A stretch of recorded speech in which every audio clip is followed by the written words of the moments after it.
hit subscribe.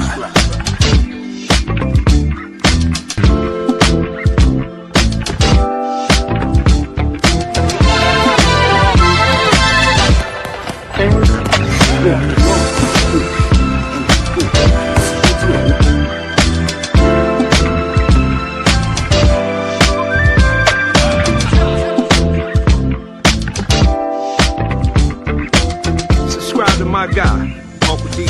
Tell him Big Bad sent you. Spurling. I'm an attorney here in Houston, Texas. An advocate for black men, largely because I am a black man. I'm a black father. I have black sons. Hey, man, I do what I do.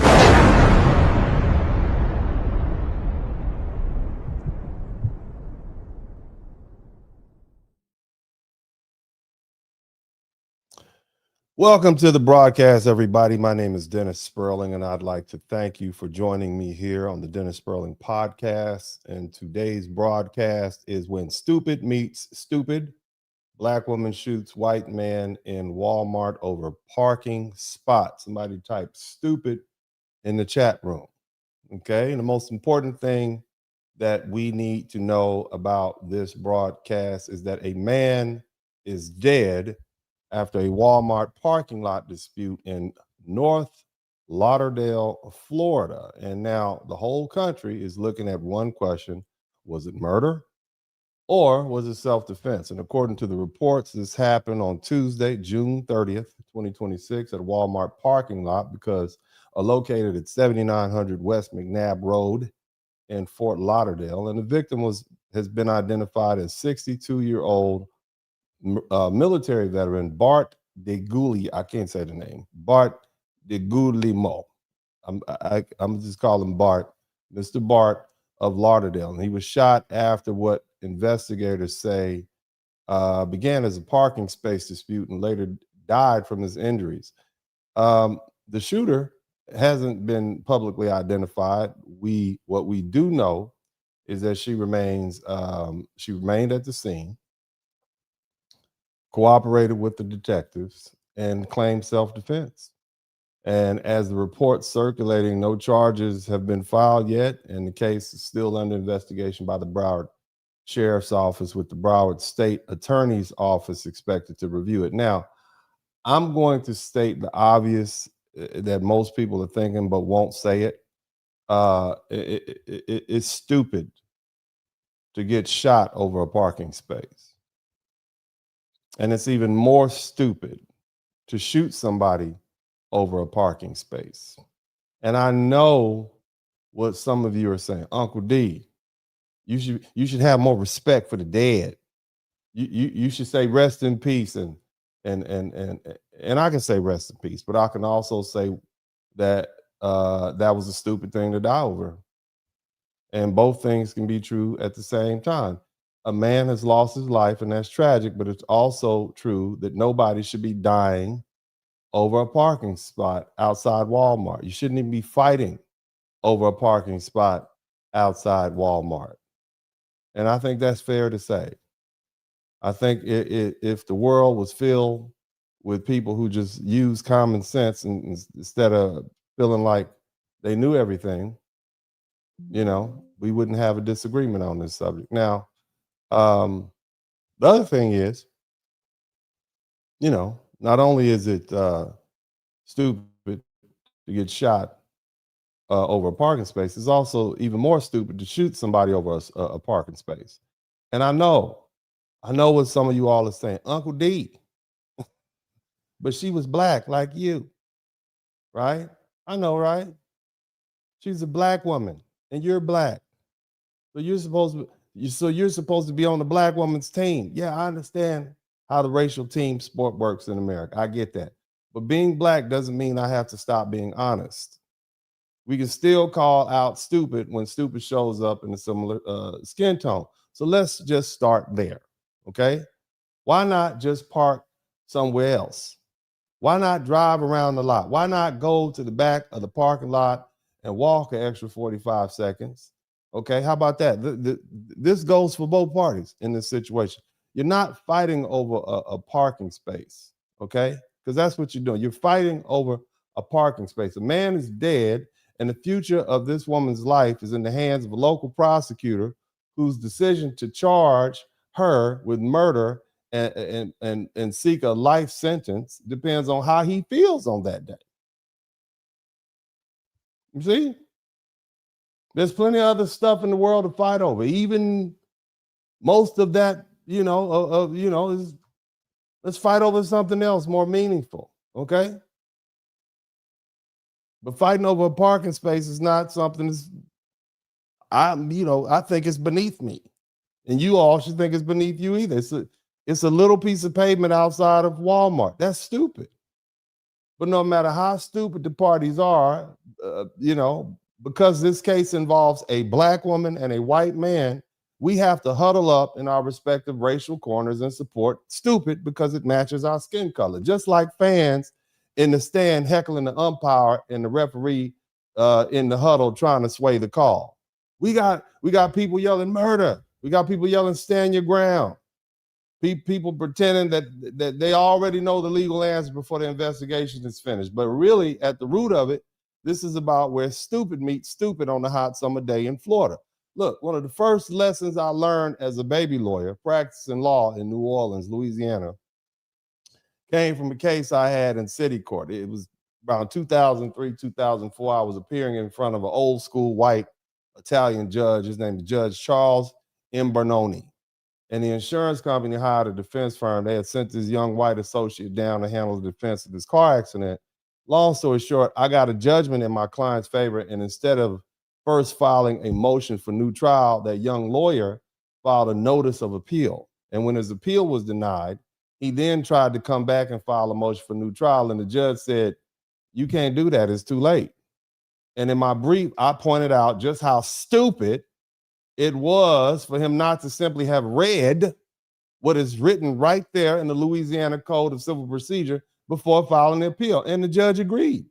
So Judge Bernoni, he's now retired, he had a reputation for being a conservative, defense-oriented style judge. And I knew he probably wanted to side with the defense lawyer if he could, but he couldn't side with stupid. And that was left. No matter how much a person may want to help you, when you start hanging your reputation and your name on stupid people and the stupid things they do, you make yourself look stupid. And that's why when I talk to young lawyers, I train, because I've trained at least a dozen to 2 dozen. I tell them one of the biggest things you do in litigation is make opposing counsel look stupid. Because if you make them look stupid, nobody with good sense wants to stand next to them. Nobody wants to defend them. Nobody wants to attach their name to foolishness. So, with that being said, all of you who have already gone into your racial corners need to understand something. And a lot of you, both white and black and whatever in between, you look stupid right now. If your first instinct is she's black, so I'm defending her no matter what, you look stupid. If your first instinct is he's white, so she must be guilty, you look stupid. If your first instinct is she said self-defense, case closed, you look stupid. The law doesn't work like that. Facts matter. Timing matters. Distance matters. Reasonableness matters. And in the self-defense case, the final seconds matter more than everybody's racial emotions. Now, what we have here, since I'm going to talk about it, to try to throw some water, cold, ice cold water on this hot flame of racial turmoil that we have going this summer. That seems to be my job. Somebody typed my job in the chat room, right? Let's talk about it, okay? Florida man, somebody typed Florida man. Florida man shot dead after a Walmart parking lot dispute in Fort Lauderdale, North Lauderdale. Now, before we start acting like Florida just invented stupidity, somebody type Florida man in the chat room. I want you to be certain that this isn't the first time, nor will it be the last time that an American got shot and killed over a parking space. Stupid isn't confined to one state. It spreads like herpes. Stupid is not confined to one race, one political party, or one nationality. Americans are getting shot and killed over parking spots all over this great nation of ours. The killings are happening in Georgia, Pennsylvania, Nevada, Missouri, hell, Colorado, my home state, the liberal bastion, the golden state, California, and of course, my beloved adopted state of the great state of Texas. We are just killing people over parking spots everywhere. Everywhere. And when we look at all these cases, the pattern almost always is the same. Somebody gets mad over a parking spot, it escalates, somebody pulls out the strap, and bodies hit the pavement. That's what happens. And so before we treat this Florida case, this Walmart shooting like it's new, a case of stupid, we need to understand that these killings are common in America. Let's talk about it. On Sunday, January 4th, 2026, at 4 p.m., a dad of 3 was shot and killed in a Target parking lot. Somebody typed Target in the chat room, allegedly over a parking spot. This gentleman's name was Matthew Trayvon in Savannah, Georgia, and the shooting happened in the parking lot of Target at 14,000 block of Abercorn Street in Savannah. It was described, Mr. Matthew was shot after the officials described as an argument over his parking space. He was shot by another man, Tyler Edward Lynn, 30 years old, who was arrested and charged with murder and aggravated assault.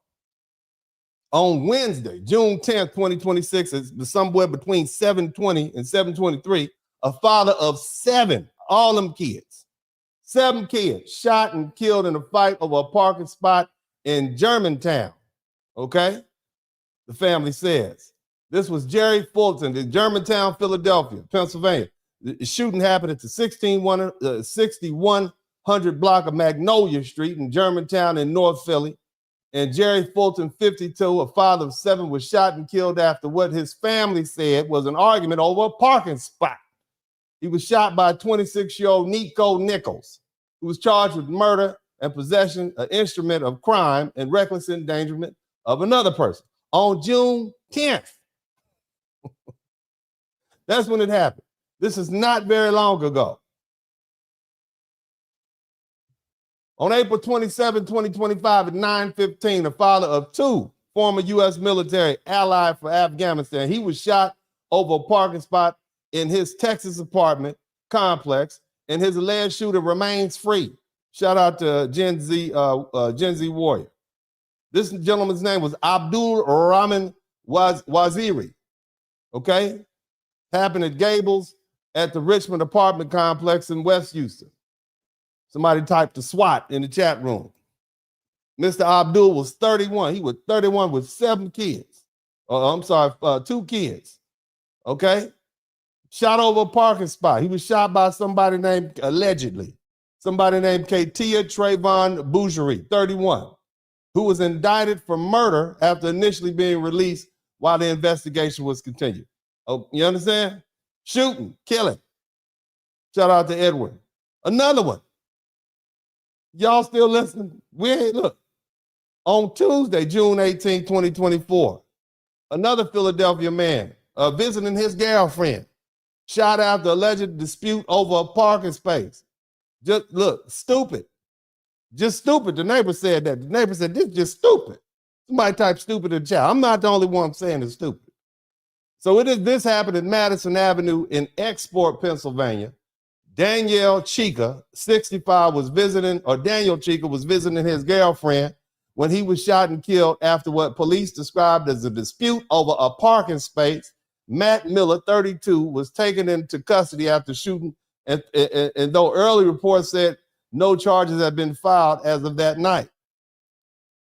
On August 21st, 2024, at 4:30 p.m., Takeeza Johnson, 49-year-old former Kansas City police officer, shot and killed 71-year-old Ronald Barnett after an argument began when Johnson believed Barnett drove too close to him while he was crossing the crosswalk. The killing happened outside the Walmart Super. He hadn't even parked. He was going to his car, whatever he was doing. So this happened at the Walmart Supercenter at 8600 block of North Boardwalk in Kansas City, Missouri, Kansas City, Northland in Platte County. Now on Tuesday, June 30th, Tuesday that just passed, A Platte County jury convicted this former officer of second-degree murder and recommended life in prison plus a 15 years for armed criminal action. That's the police. You understand? He wasn't acting as a police at the time. Y'all listening? So this is not uncommon. Another one. In my great state, on Saturday, August 27, 2022 at 3:20 p.m. outside another Walmart. Somebody type Walmart. Walmart, 9460 West Sam Houston Parkway in South Houston, Texas, on Bissonnette. Somebody type that SWAT. That Southwest H-Town. The shooting happened. Christopher David Hernandez allegedly shot the victim multiple times and killed Joshua Lazard following an argument connected to driving and parking. Hernandez was arrested inside the Walmart shortly after the shoot. So he tried to go in there and do some shopping. He was like, look, let me get these Cheez-Its and some of that Bluebell ice cream. And they said, no, come on. I'm going to go let me at least get it out the automatic. No, you got to come with us. Anyway, he was charged with murder. He made bond and he went to trial. You understand? He went to trial in 2025. And on March 26, 2025, during the middle of the trial, he cut his ankle monitor off, okay, didn't appear for the closing statement and the jury verdict and the sentence. They still haven't found him. But the jury still awarded him a life sentence for murder. They convicted him of murder, but he done ran off. You see what I'm saying? On Sunday, March 8, 2020, around 6:30 p.m., a man was shot and killed over a parking spot outside the Atlanta Mall. The shooting happened at Lenox Square Mall in Atlanta, Buckhead. Somebody type Buckhead in the chat room. A man named Thune Nguyen, 31 years old from Tennessee, was shot and killed after a dispute over a parking spot by Ricky Lafarge and was later convicted of murder and sentenced to life in prison without parole. Parking spots.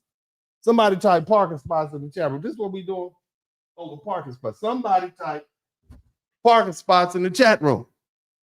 Parking spaces. I'm not finished. I'm not finished. Do you hear me? I am not finished. Another person got shot.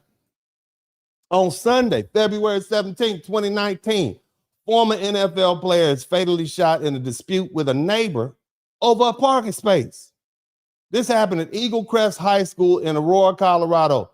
Anthony T.J. Cunningham, former Seattle Seahawks player and assistant principal, was shot to death by his neighbor, Marcus Johnson, after a dispute with a neighbor over a parking space, and he died the next day. Marcus Johnson was charged and later convicted of second-degree murder. How you gonna shoot the assistant principal at the high school? Damn. Somebody type stupid in the chat room. Somebody type stupid in the chat room. I got some more. So on July 19, 2018, outside the Circle K, Circle K is in the running. The Circle K food store on Sunset Point Road in Clearwater, Florida. The shooting happened on July 19, 2018. Marquise McGloxton, somebody type Glock. McGloxton, 28, was shot and killed by Michael Drazier, I think it's Draker, after a confrontation that began over a handicapped parking space.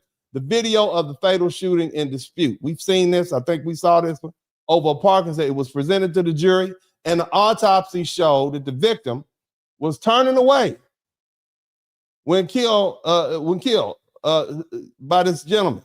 Okay, autopsy evidence became important because it supported the argument that Mr. McGloxton was turning away and disengaging from the conflict or no longer posed an imminent threat when Drazier fired. So Drazier was later convicted of manslaughter, and the sentence on October 10th, 2019 to 20 years in prison for the killing of Mr. McGloxton over a parking space.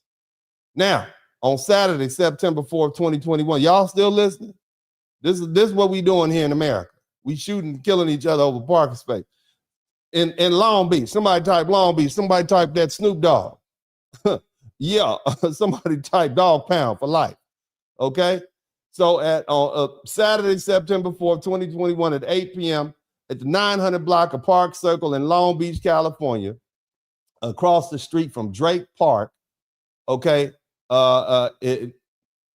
Juan Gutierrez, 39, and Marcela Hontorato, 44, was shot and killed after what the family members believe was a parking space dispute or a road rage confrontation. The police found Gutierrez on the sidewalk with gunshot wounds, and he was pronounced dead right there at the scene. Now, Honorato, she was a mother, and she was found nearby and rushed to the hospital, but she later died. Family members said the couple had been returning home from fishing. They went out there and got them some red snapper and some deep sea bass, and they coming home, you know what I'm saying? And some kind of way, as they was pulling up, a dispute broke out over a parking spot or a vehicle telling somebody to move. And so the mother, Honorato's daughter, later described finding her mama still alive and trying to comfort her mama before she died. And so the police eventually arrested somebody named Joshua Wells, 29, in Iowa with the help of the U.S. Marshal Service. And Wells pleaded guilty to 2 counts of first-degree murder and admitted gun use allegations. And in January 2022, he was sentenced to 70 years to life. So again, what started as a dispute over a parking spot, okay, ended up with 2 people dead and another man going to prison for the rest of his life. I'm not finished. On Thanksgiving night, November 24th, 2016, at about 6 p.m., another Walmart in Reno, Nevada, 33-year-old Matthew McGraw was shot and killed in what was first reported as a possible parking spot dispute. Later, the Colo reporting clarified that the investigators believe one driver accidentally cut McGraw off in the Walmart parking lot. They weren't even parked yet. They were not even parked yet. There are no rules in the parking lot. You say somebody cut you off, that's not even a legitimate road. It's a parking lot. You can't call that road rage. But anyway, Matthew decided it was a good idea to get out of his car with a metal baton and began hitting the other driver's vehicle and broke the side window and hit the driver in the face. And the other driver grabbed his pew-pew from inside the car and popped him through the window. And so Matthew died right then and there in the parking lot. And police said the shooter was cooperating. He was a licensed carry, and so no charges, okay? And so because the facts appeared to support self-defense. So again, it's another example of how quickly stupid parking lot disputes can turn deadly. But it also shows the difference between a shooting that looks like anger and a shooting that may actually fit self-defense. Now, nevertheless, these are still, if you're listening, these are still 11 parking spot killings with 12 people smoked. Okay, somebody type smoked in the chat room. So this North Lauderdale Walmart shooting isn't happening in a vacuum. We got cases of stupid showing up everywhere across America, irrespective of race, age, creed, color, or religion. Somebody gets angry over parking space and somebody dies. All right, welcome to America. Now, today, we are dealing with a fatal shooting in North Lauderdale, Florida, in a Walmart parking lot, and after what repeatedly began as a dispute over a parking space. Let me start off by saying all the facts are not. We don't have all the results. We don't have any investigations. Nobody's been charged at this time. None of this has been presented to a jury of any kind, or a grand jury or otherwise. And so, we are solely basing what we have on what's available to the public, and what I'm telling you all is that having video is not enough. And what's reported in the press is almost always going to be sensationalized because they want you to put their eyeballs, they want you all to look at it. They want you to put your eyeballs on it. And it's because they want your likes, clicks, and views. That said, based on what we do have, we will try to put the legal framework on top of those known facts based on the current reporting. 62-year-old man, Bart Digogliomi. I'm so sorry. I don't speak Italian. I speak a little Ebonics, but for the most part, and I can't say it. Mr. Bart D was shot over a verbal confrontation with a woman. Okay, there's video footage. We've seen it all. So the legal question is this: under Florida law, because that's what happened. Is this a criminal homicide or is it justified self-defense? Now I'm gonna run some stats down to you because we're gonna talk about it. Okay, but the first thing we're gonna do is go ahead and look at some of these videos. Okay, because there's a lot of people with a lot to say, and I want to hear what the people say. We got to lay down the context. It is what it is. All right, now you all check this out. We'll start with some of these videos. Are y'all with me? Y'all hit the number 1 button. You see, this one got me running hot because I don't like stupid. Okay, I disdain stupid. There's so many other productive things you could be doing with your life. There's so many other things that you could be doing other than fighting over a parking spot in the Walmart parking lot. I think, in my humble opinion, that's a stupid way to die. Nevertheless, let's go ahead and look at the people talk. None of the evidence is, but let's go ahead and start looking. All right. It's okay for you to use deadly force if you feel like your life is in danger, unless you're a fucking black woman. At least that's what they want us to fucking believe about this incident that happened on Tuesday at a Walmart parking lot. It wouldn't be Walmart if 2 people weren't arguing over a fucking parking spot. That's what started. However, when she parked her car and got out, 62-year-old Bart came and approached her. Don't get me wrong, Miss Ma'am already had that thing loaded in her hand, cell phone out, recording. Okay. I don't necessarily want to show all these different little shootings. I'm going to do my best to pass up, but we'll keep listening to the people. But you see this lady, everybody's in their racial corners. I get it. I understand. Okay. But at some point, you got to recognize that race is like the weather. It's always going to be there. So you got to try to figure out what's related to this weather and what's not. And in this particular situation, we have video footage. I'm sure there are multiple witnesses and the case is still going on. So let's not just jump to it. But again, everybody has jumped into their racial corners, haven't waited for the facts. This thing the body ain't even cold at this point. But we'll let this lady finish speaking. But she's just showing the video. All right. A fucking veteran. You continue to argue and follow a woman even as she retreated with a weapon. And even after that little debacle where he follows her around the car and he walks away and you think it's the end of it, he comes back.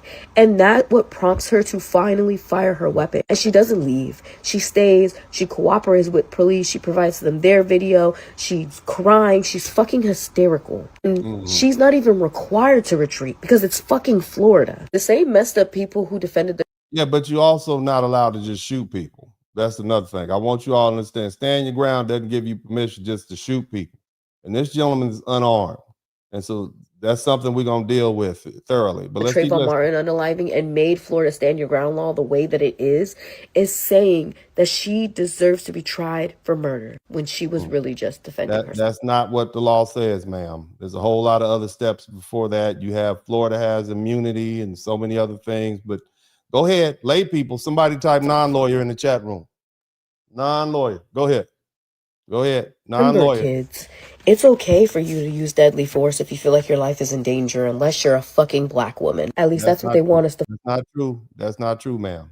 That's not true. You just jumped on the internet and you just start talking. But I understand. It's the game we play. Let's all just hop in our little racial corners. Let's all just get in our little racial corners and play the game. That's what we've been playing for almost 500 years. All right. This is the game that we play. Just kicking up dust. Here's another one. Veteran, elderly man. Here's another one. So another white, innocent, veteran, elderly man was unalived by a black woman. Here we go. Another one. What's the crime, you say? Baby, how many of them were there? And what are you talking about? Another, you don't know what's going on. You just saw the video like the rest of us. You don't even know what's going on. You just jumped on your racial team, just like the little chubby black girl. Now you just jumped on your little racial team. Don't have any facts. And unfortunately, people listen to this. They start picking sides. And now we got tension. Okay? We got tension in the community. All right? There's too many guns in America for us to be getting mad at each other every week. Somebody gonna get hurt. Y'all need to calm down. Somebody type calm down. Somebody needs to throw some ice cold buckets of water on these ladies so they can calm down. Because I noticed something. Let me tell you what I noticed in my experience. It's always the ones that's not going to have to do the fighting that's talking about fighting all the time. You understand what I'm saying? It's always the ones that look like they're going to duck and run when the bullets get to flying and the fists get thrown. It's the ones that actually have to fight that want people to calm down because they know they're the ones who's going to actually have to get out there and sacrifice their lives and risk their life. I'm just saying that's just something I'm pointing out. Y'all can take it how you want to, but let's go ahead and listen to this lady. What did this white man do to deserve this? Oh, he walked up to her. Oh, no, he was unarmed. No, he wasn't raising his hands at her. No. Yeah, baby, but he walked up to her, okay? And they didn't know each other. And you failed to mention the fact that she was pointing a gun at him when she was walking up. Somebody typed crazy in the chat room. Maybe it's stupid, maybe it's crazy, or both. You don't walk up with somebody who's pointing a gun at you. I want you all to use your common sense. You do not ever in your life walk up on somebody that's holding a gun to you. You understand what I'm saying? Does that sound like something that'll help you avoid winning the Darwin Award? I mean, I'm just saying.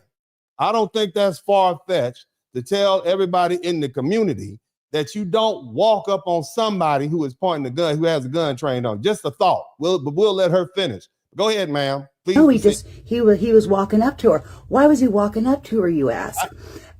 Because he didn't know, he knew, but she didn't know. What would you do if somebody was walking up on you? He just walking up on her trying to present her with a bouquet of roses? Or did they just have an ongoing 30-second altercation in the fight? I'm just saying, because my understanding that he parked his car in front of her, tried to block her. She parked, and then he parked and went down, had a cigarette. She went into Walmart, came back out the Walmart, and he was looking for her. I'm just saying. I don't know.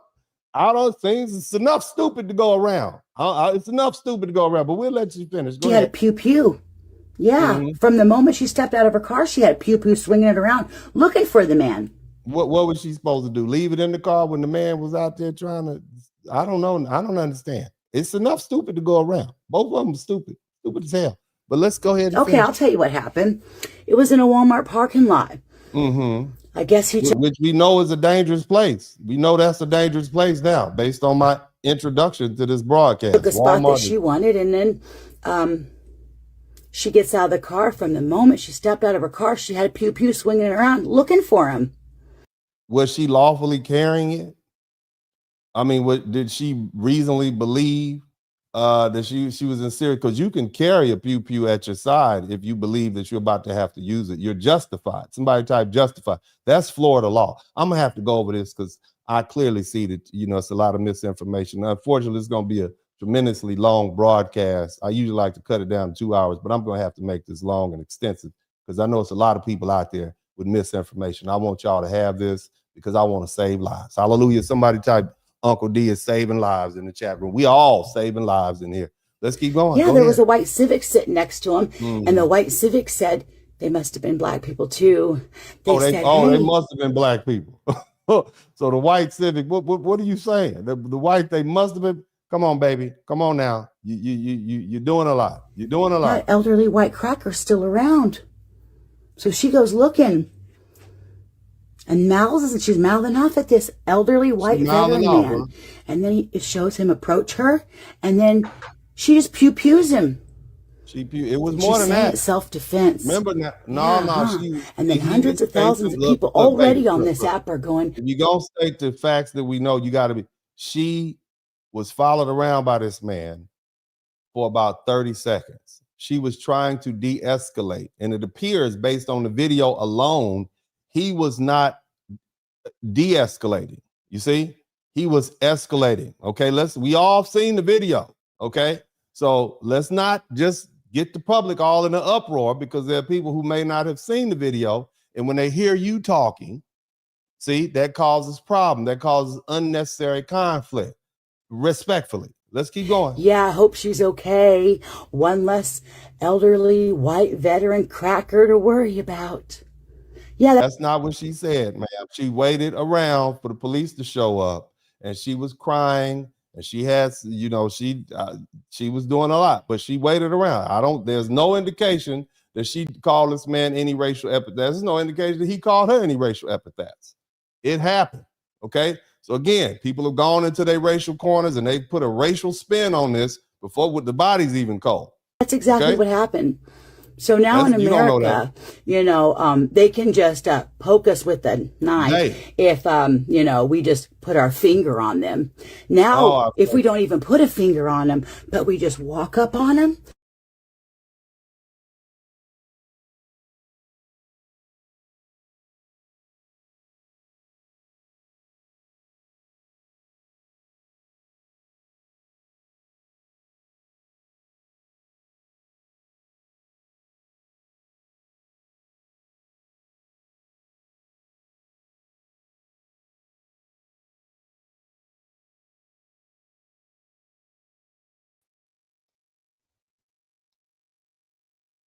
Yeah, it seems like that lady was missing some facts to me. That's what it seems like. It seems like she was just saying the things that putting forth a narrative that sound convenient for her position. But nevertheless, let's go ahead and bring up another video. And again, these are the type of things that we need to deal with. We need to throw some cold water on this real quick so we can enjoy our summer. All right. So we're going to fill this full of facts. Y'all hit the #1 button. Make sure you subscribe to the channel. Let's move on to see what the official report has to say. Hit the #1 button if you can hear it clearly. Confrontation in a Walmart parking lot. This is in North Lauderdale, Florida. Police say video tonight shows a man shot and killed by a woman over a parking spot. Here's Rhiannon Alley. Tonight, this confrontation over a parking space turning deadly outside a Walmart in Florida, leaving 62-year-old Bart DeGuglielmo on the ground, dying of a gunshot wound. Bart DeGuglielmo. Okay. Bart DeGuglielmo. Okay.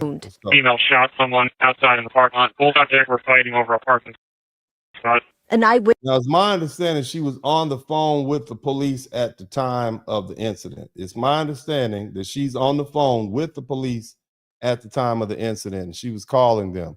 But let's keep listening. Witness telling ABC News it all started 5 minutes earlier with the two drivers yelling at each other through open windows. The man then parked his car, partially blocking the spot, and walked into the store. The witness says the woman managed to slip into the spot anyway. He came out. See that? This is how he parked his car. She was able to slip into that spot that he's in front of.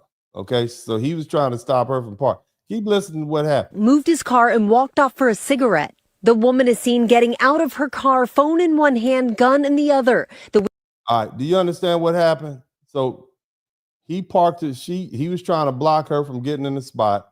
She managed to get around, parked in the spot. He went off to smoke a cigarette. She sat in her car.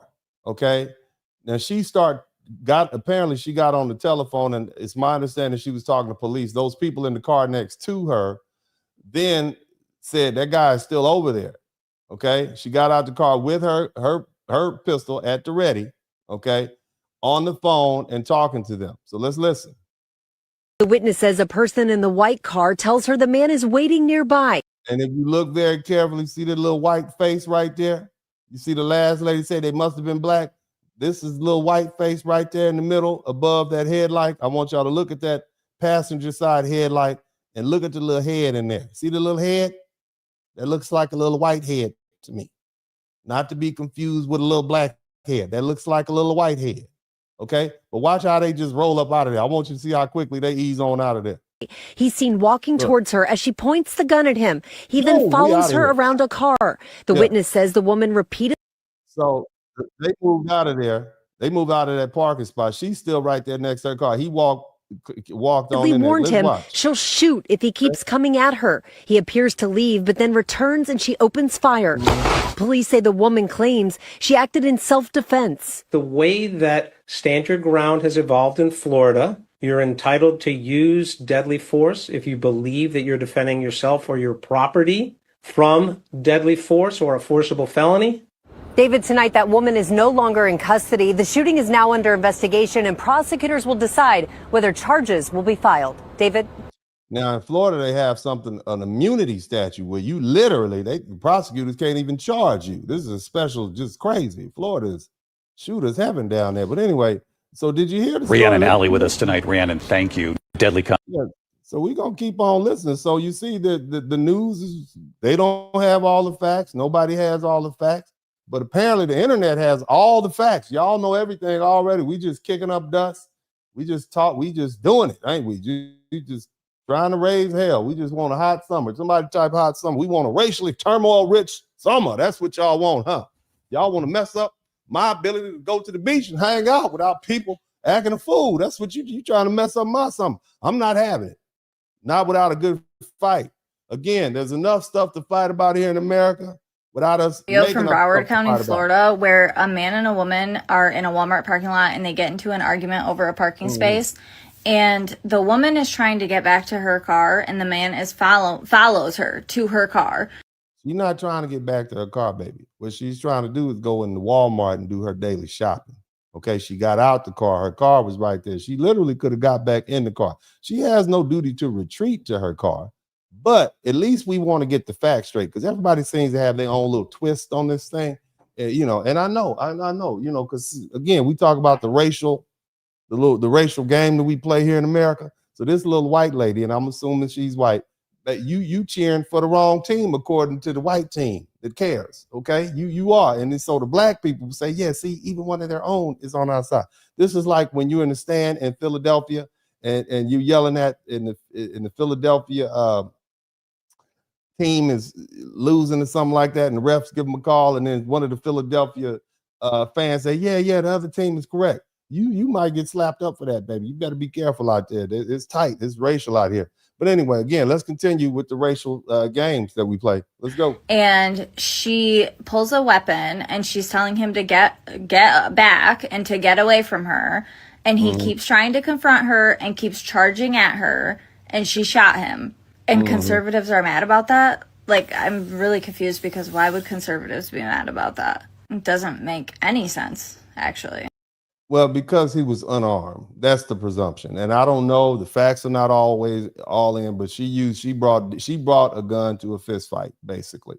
Okay, that's what it is. And they're basically saying it wasn't proportional. Why would you shoot a man who's unarmed and all he hadn't hit you yet? Now, the thing about stand your ground, you don't have to wait till somebody hauls off and hits you in the face if you feel that there's a serious risk of serious bodily injury or death. You don't have to do that. You don't have to wait till they start ragdolling you before you let one off on them. Okay, but again, that is a complicated, fact-intensive assessment that hasn't been done yet.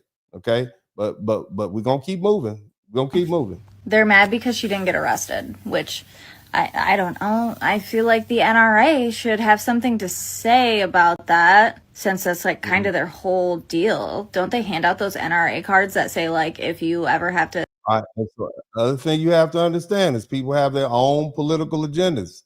This is an opportunity to pick a fight with the people that you don't like politically. That's what we also see happening too. Everybody is benefiting off this racial turmoil because it's getting a lot of attention.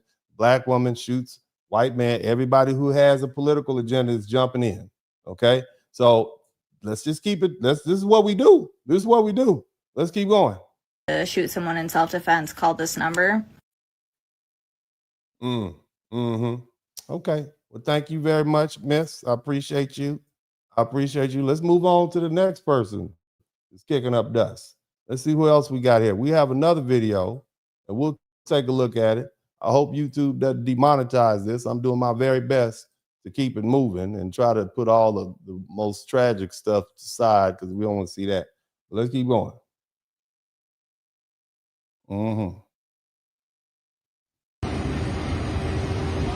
Yeah, this is it. There, same turns.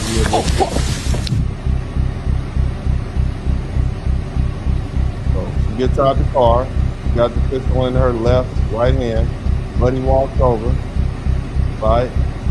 The car gets out of there. That car gets out of there. She starts backing up. Him raising his hand. She's still walking forward. She's pointing at him. Looks aggressive. Pointing. She goes around the other car to the right. He follows her around the other car to the right. This went on for about 30 seconds. Just to be clear. He comes back around.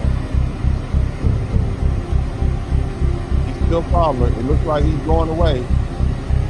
And then Mr. Bart still has the pistol train on him. He turns around and comes back. And now he runs up on him. He runs up and lets one go in the belly. Okay? So that's pretty much it. Then she calls, I guess she calls 911. I'm not sure who she's calling. Maybe she's calling 911. I'm not sure. That's it. Okay? Police immediately put her in custody for police safety. That looks like a Broward County sheriff to me. But that's pretty much it. Now, again, we got more people making comments, so let's keep listening. I'm not going to listen to all the videos made, but I want to lay the foundation so we all are on the same page as to what's going on. All right, here's another. And the use of force or violence in a situation until that force.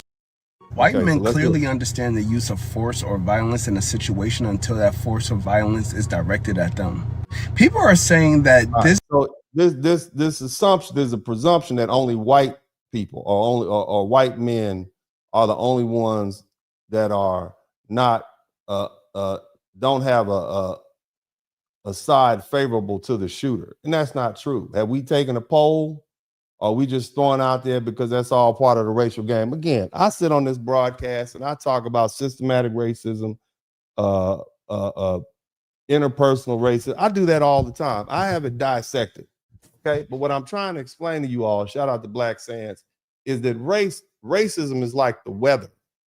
It's not going anywhere. Okay. So if it's always a reason why you can blame the weather, whether it's too hot, too cold, too wet.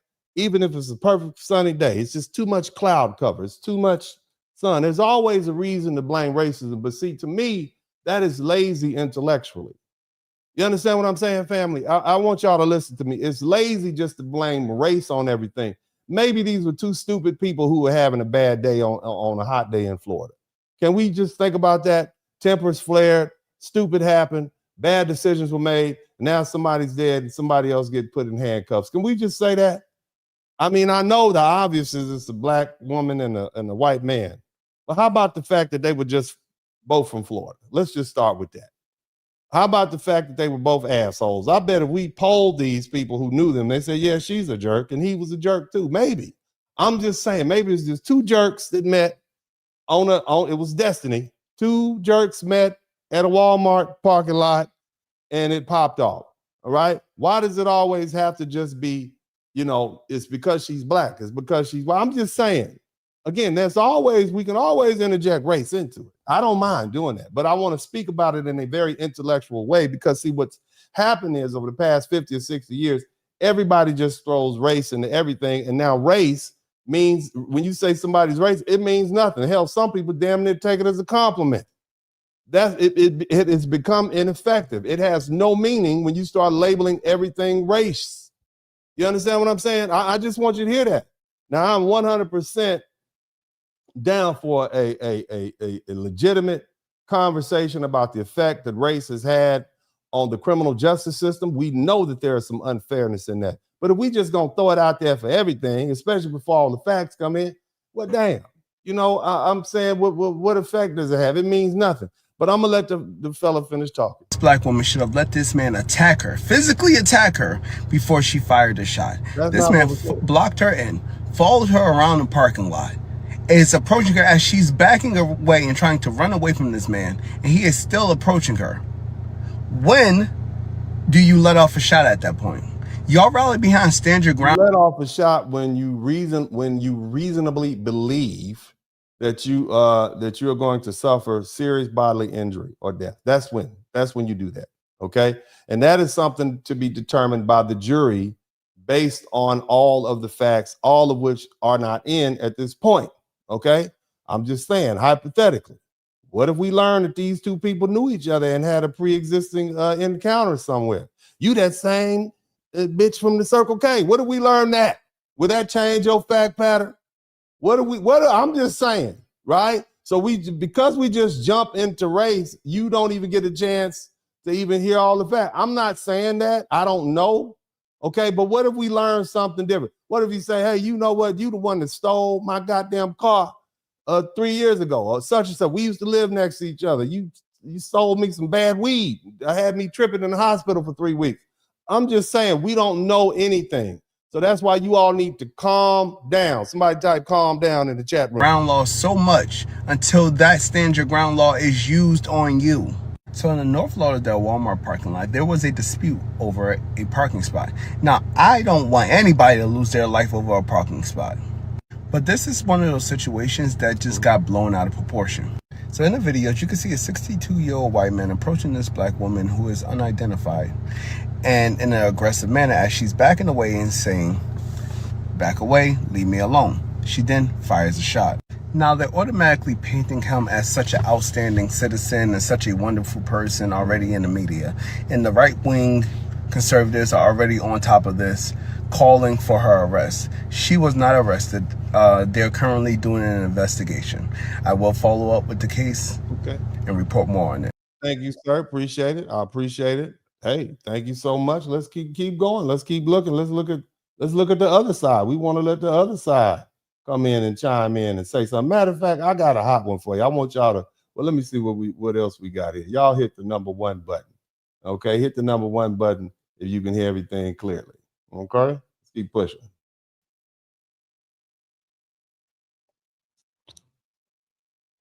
Now, who's mad at me, by the way? I want all you all to be mad. Go ahead and type coon and boule. Go ahead. I'm just doing my job as a lawyer. This is what I do. I want you all to type all these mean names in the chat room. Don't forget that. If you're mad, go ahead and type that in the chat room. If you're white and you don't like what I'm saying, go ahead and type race hustler. And if you're black, go ahead and type coon in the chat room, boule. I want you to do all that. I like having all y'all mad at the same time. See what type of unity I'm able to create? When you got the right-wing racists and the pro-black blackity blacks mad at you at the same time on the same damn live stream, you doing it big out here in these streets, baby. Who else's chat room can you have people call you a race hustler and a boule house Negro at the same time, baby? Two of the greatest at the same place at the same damn time. Yeah, let's keep going, baby. Let's keep it popping, baby. Everybody mad. All I'm saying is, it's your boy Trag up here. You hoes, stop walking up on people. Now I think Florida, isn't that that's a stand your ground. That's true. You don't need to walk up on people. You don't need to walk up Brown on state. people. Now let's see where they acquit this sister. I think she shot him in the stomach. He could have just simply went home. He wanted to keep pursuing her, walking up on her. She could have drove home. She could have just not took the parking space. If he blocking the damn, if he wanted it that bad, I'm saying, if he wanted the damn parking spot, why would you park your car and get out when you know it's somebody mad at you in the parking lot? You can come back with a brick in your window. They could put all your tires on flat. You understand what I'm saying? Like, why would, that's like you at the restaurant and you say something crazy to the waiter. You better get up and leave. You're going to have some feces or spit or pee in your food. Why would you do that? You understand? Sometimes it's best just to walk away, or in this case, drive away. I'm just saying, okay, and I know it's some of you all out there begging to be the first runner-up in Darwin Awards, so you do stupid things and you think stupidly, but your desire to stay alive should say, I just made an enemy. I don't even know this person. Why don't I just go somewhere else? I'm just saying, let's think about it. Maybe your survival skills aren't up to par, but I done been in enough fights. I done had enough people pull guns on me that I realized you really don't want to be around people that don't like you like that. You understand what I'm saying? If you find somebody having a bad day, don't let them make you have a bad day where you got to do something like put a hole in them. You understand? If he was that serious about the parking space, family, just think about it. If somebody pulling up in their car trying to stop you from getting in the damn parking space that neither one of y'all own, why would you want to be around that type of conflict? This is not about you protecting your child. This is not about you protecting your family, your house. It's a parking space.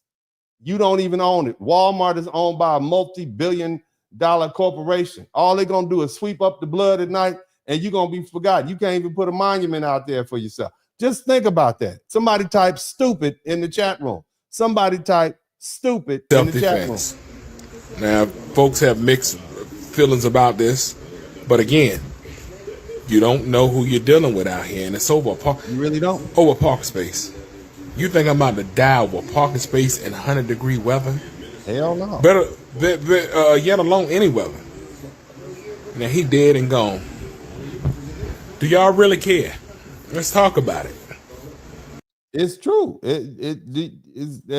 That's not a handsome way to leave this world. Okay, that is not a productive way to leave this world. I'm just saying. Okay, in my humble opinion, I think there are more. I'd personally like to die as a granddaddy or great granddaddy, surrounded by my children and grandchildren and great grandchildren, pat me on the head, talking about, "Hey, Papa, it's gonna be okay." That's how I want to go out. You know what I'm saying? Hopefully, with a plate of catfish. You know what I'm saying? And holding my wife's hand. That's what I like to do. Not in a dirty North Lauderdale parking lot, arguing over parking space. Here lies granddaddy, died over a parking space. That ain't cool. And on the flip side, you got this woman for the next year and a half, 2 years. You don't know what the DA is going to do. What's the statute of limitations on murder? There's no statute of limitations on murder. They can get you now 50 years from now. It depends on the political pressure. Let's keep listening. With the video, the victim with the gray shirt, the woman with the gun. There is a standoff, and then the shooting. You can hear it. Now this is his daughter. Apparently, I don't know why they would get this girl on TV. That's horrible. But this is his daughter, and my sympathies go to the family. Okay, irrespective of what I think about the two people involved in this, I'm definitely sympathetic to the family. This is horrible. Okay, but let's listen to the little lady. Why are they interviewing his daughter? Why? A daughter in tears. Amanda lost her 62-year-old father, Bart, shot in the stomach in a Walmart parking lot in North Lauderdale. I just don't think any. Yeah, I don't want to see that. I don't want to see that. We don't want to see that, but we see it happening. Okay. He's a Marine. This guy was a military veteran. You know, this man went all the way to Afghanistan, fought for our country, multiple tours of duty, and this is how he dies. I mean, it's a tragedy on many different levels. You understand? Bart served in the military. There are no charges in this case at this point. Amanda says she was estranged from her dad for many years, but recently they were working on repairing their relationship. Look at that. Beautiful grandchildren. This is where this man's supposed to be hugged up with his grandchildren on the 4th of July. And yet he over in the morgue somewhere because he was arguing with somebody over in the parking lot. Y'all need to calm down. I want each and every one of you all listening to me right now. When you think about doing something stupid, I want you to think about me telling you that's stupid as hell. Calm down. Act like a goddamn adult instead of a goddamn chimpanzee. And that goes for all of y'all. The black chimps, the white chimps, the Latino chimps, Asian, all of y'all. Bunch of hairless chimpanzees running around, territorial, acting like savages. That's all of y'all. Everybody. I know Judge the Builder. Look, everybody got a little chimp in them. And you act like savages. And, you know, there are books written on the duality of man. And unfortunately, we have not walked away from that savagery.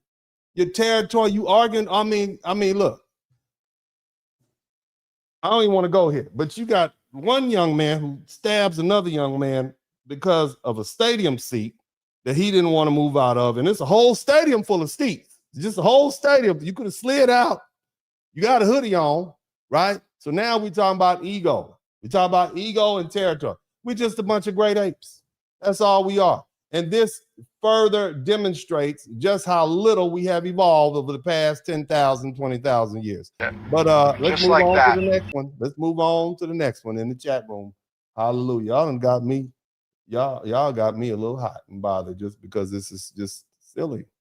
There's so many other things we can be doing. It's just silly. Let's keep listening. Well, let's see if the race hustlers come out for this one. Out of Florida, a black woman unalived a 62-year-old white man who just so happened to be a U.S. veteran. They got to arguing over a parking spot. Now, y'all know how that road rage get now. People go crazy about them parking spots. But peep this, right? The dude walks up to her car.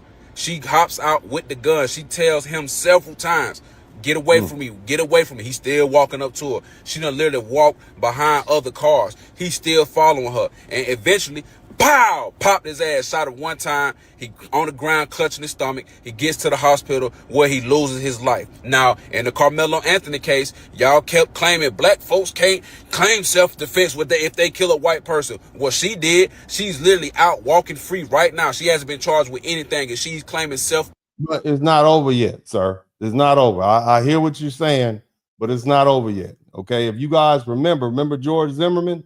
They didn't actually charge George Zimmerman until there was a whole lot of political pressure. Okay. Then they end up charging. Y'all remember that part?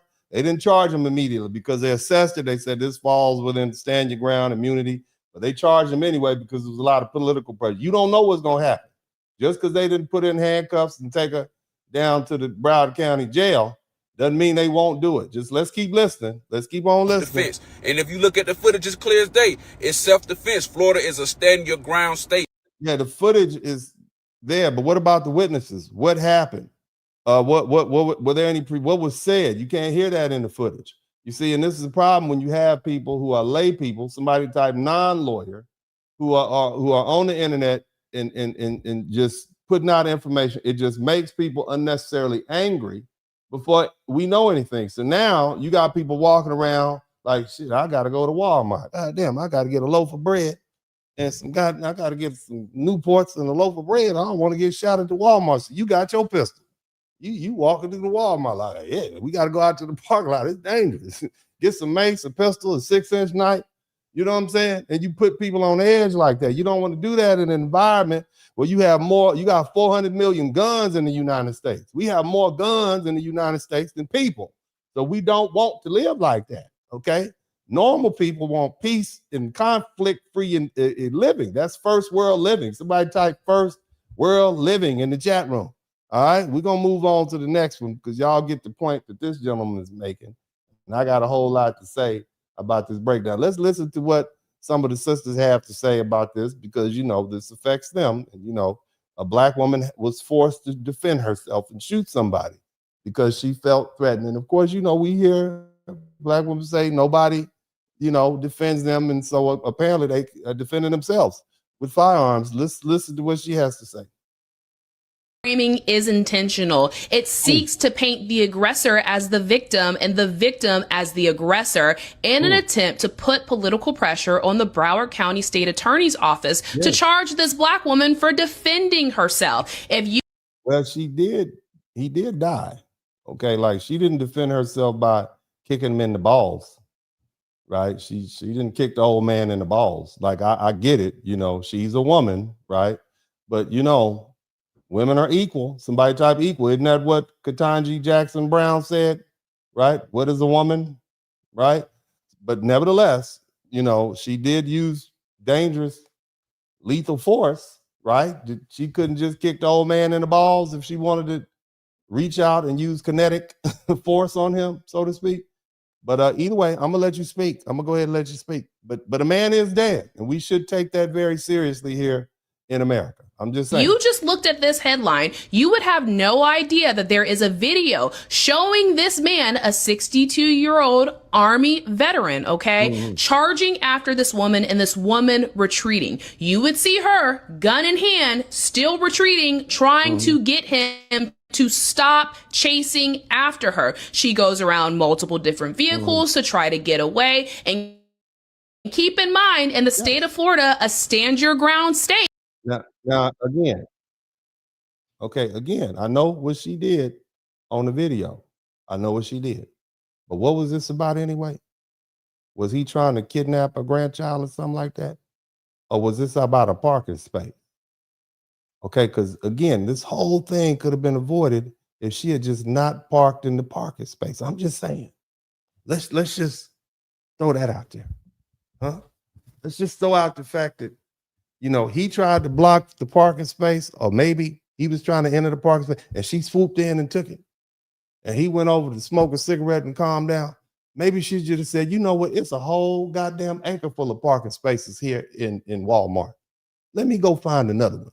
I'll walk that extra 52 seconds to the Walmart entry. All I need is, you know, the 4th of July is coming up and I need to get some yams and some butter and some brown sugar and some pet milk to make this sweet potato pie. But I don't have to park in this parking spot just so I can enter into the Walmart.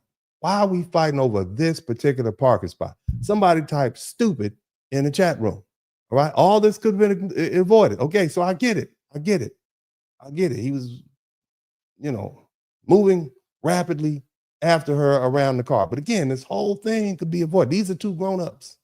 These are two fully functional, thoughtful grown-ups. They both have driver's license. Okay. I get it. Okay. But let's just not lose track of that. I'm just saying, somebody type calm down in the chat room. Let's hit the number 1 button and keep it popping. You have no duty to retreat from an imminent threat. And if you're charging at someone aggressively over a parking space, who knows what you're going to do?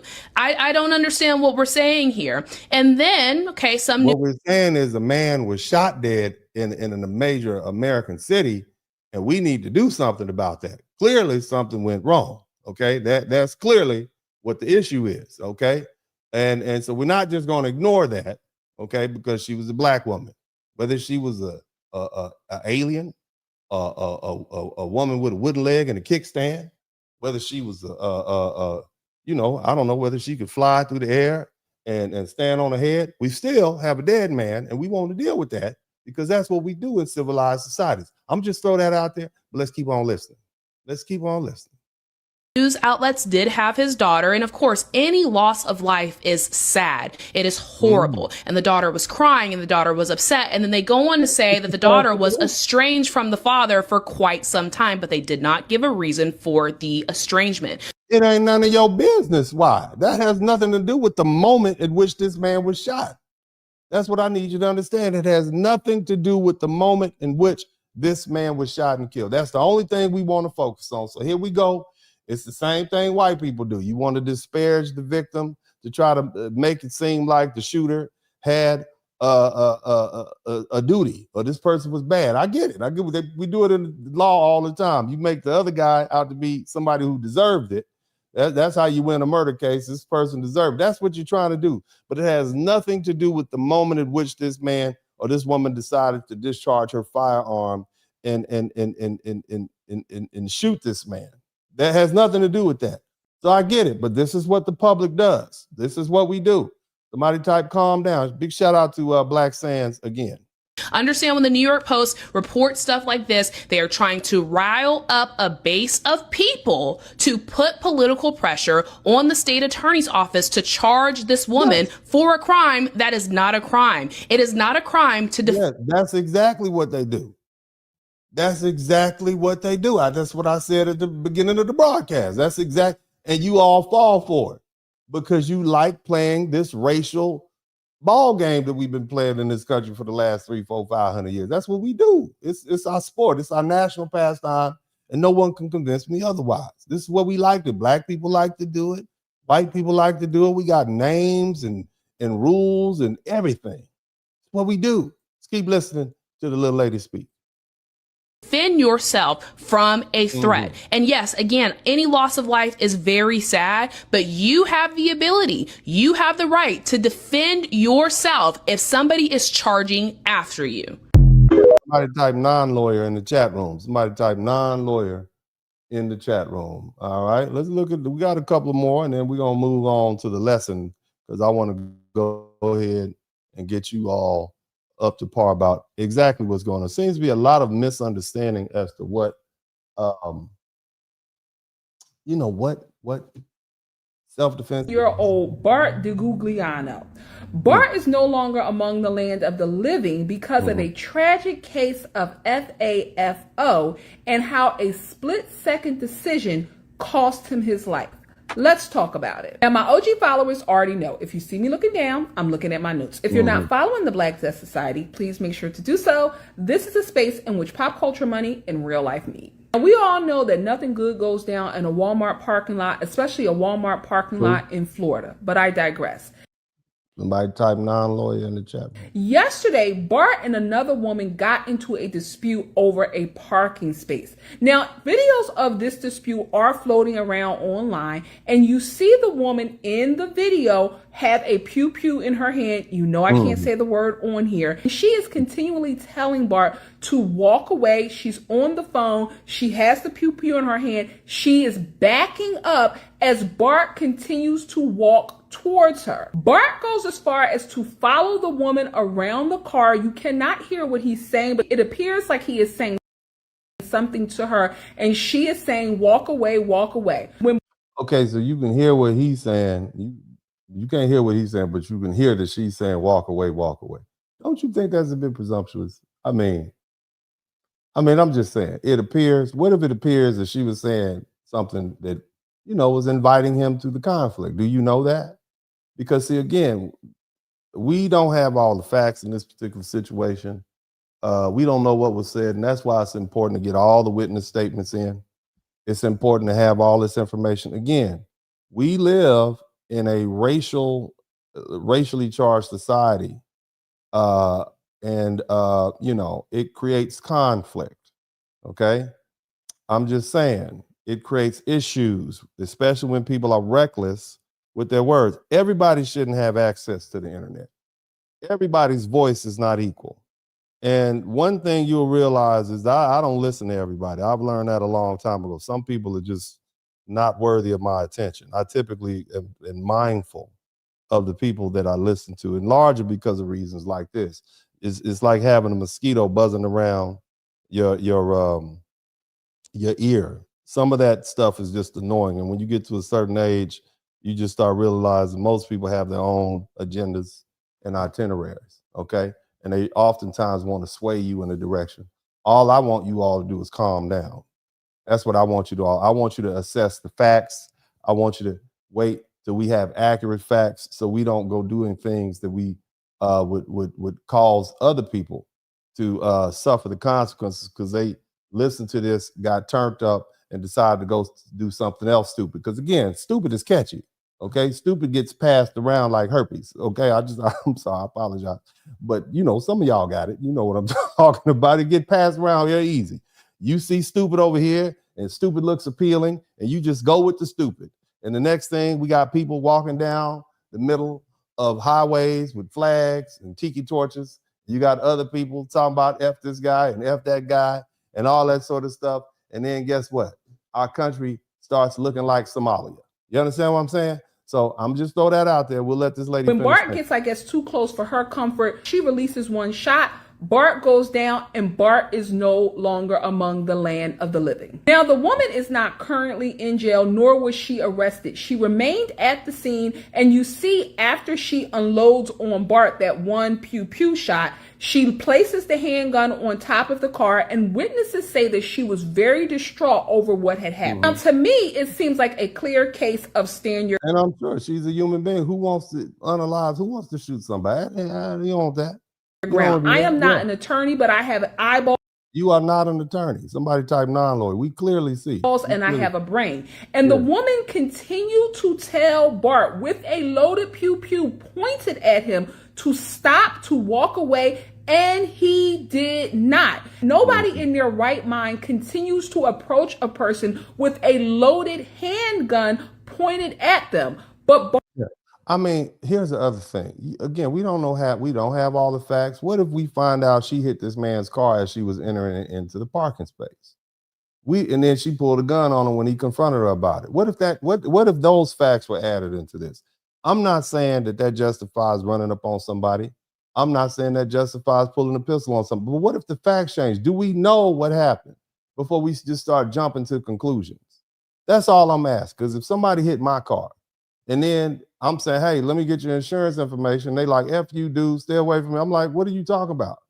You see, I don't know. I don't know what happened. I'm not adding that to the facts and pattern, but I'm saying the public, you all are uninformed, just like I'm uninformed, and we need to let these police and these other folk figure this out before you all turn this into another racial conflict, and then we just go burn all our stuff up and tear it down, and people start getting fired, and we get more Chud the Builders out here feeling like the people are losing, white people are losing their country. It just creates more issues. Okay, that's all I'm saying. Let's be a little bit more let's be more what is the word? Let's be more mindful, demure. How about that? Can we try that? Can we be more mindful and demure? Is that okay? Let's try it. Let's keep going. Bart did, and unfortunately, he FAFO'd. It is Florida, and this woman is black, and as a result, I am not quite sure that the stand your ground law will apply to her because of those circumstances, but we shall see. But as always, I want to hear from you regarding this case. Do you think it's a clear-cut case of stand your ground? Do you think that there was no threat and that she used excessive force? Sound off in the comments. If you found value in this post, I don't see a lot of value in that, but thank you so much. I appreciate the time in which you spent to put it together. But what we're going to do is we're going to go ahead and move on because I want you all to kind of really understand the layout of the law. All right. Now, let's go ahead and try to understand what's going on. You guys make sure if you have not already subscribed to the channel, make sure you subscribe to the channel. I'm trying not to make this a boring law school class, but it's important for you all to understand. So, here we go. The legal question here becomes, this is going to fall under Florida law.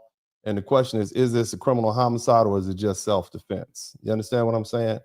Now, if you guys don't know, I'm an attorney. I've been practicing law for 26 years. I'm licensed in Florida. Well, I'm licensed in Texas, Louisiana, New York, Illinois, Michigan, and Arkansas. I'm admitted to practice law in the Supreme Court of the United States, the Fifth Circuit U.S. Court of Appeals, multiple federal courts throughout New York, Illinois, Arkansas, Oklahoma, Louisiana. I got a perfect score on the bar examination when I took it at one time. And on top of that, I have 2 law degrees, the second of which is an LLM in environmental and energy related law from Tulane University. I also was a environmental law clinician, and I've been inducted into the Southern University Law Center Hall of Fame. When you walk into that atrium, you will see my picture to the right, at the lower, to the right and at the lower end, right there with the rest of the some of the greatest lawyers that have ever come through that law school. Now, the one thing I can tell you about the criminal practice of law, it is not complicated. In fact, it is only required. They start teaching it to you in the first and second year of law school. It's very easy to understand. It's a very uncomplicated area of law. Pretty much any baby lawyer fresh out of law school can go out, hang up a shingle, and start practicing criminal law. They can start practicing. They can become a prosecutor and actually be very good at it. So this is not complicated. This is like asking a PhD math professor to teach you,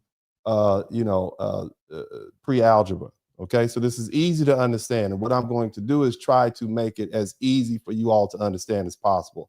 A lot of times people say, oh, well, you practice personal injury law. No, I practice complex civil litigation, which means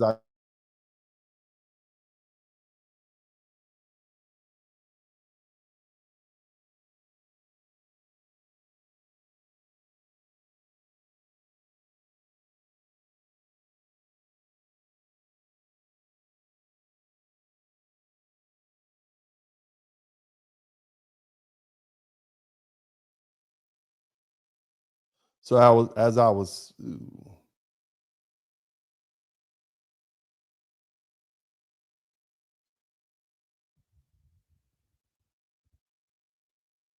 yeah. Mic check. Okay.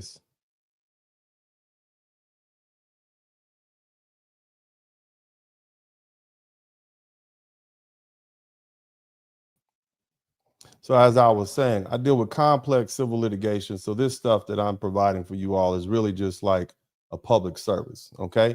Now let's go ahead and commence. You guys make sure if you can hear me clearly, make sure the microphone is clear. Let me know at any given time. Sometimes I have some microphone issues, but I think we're good today.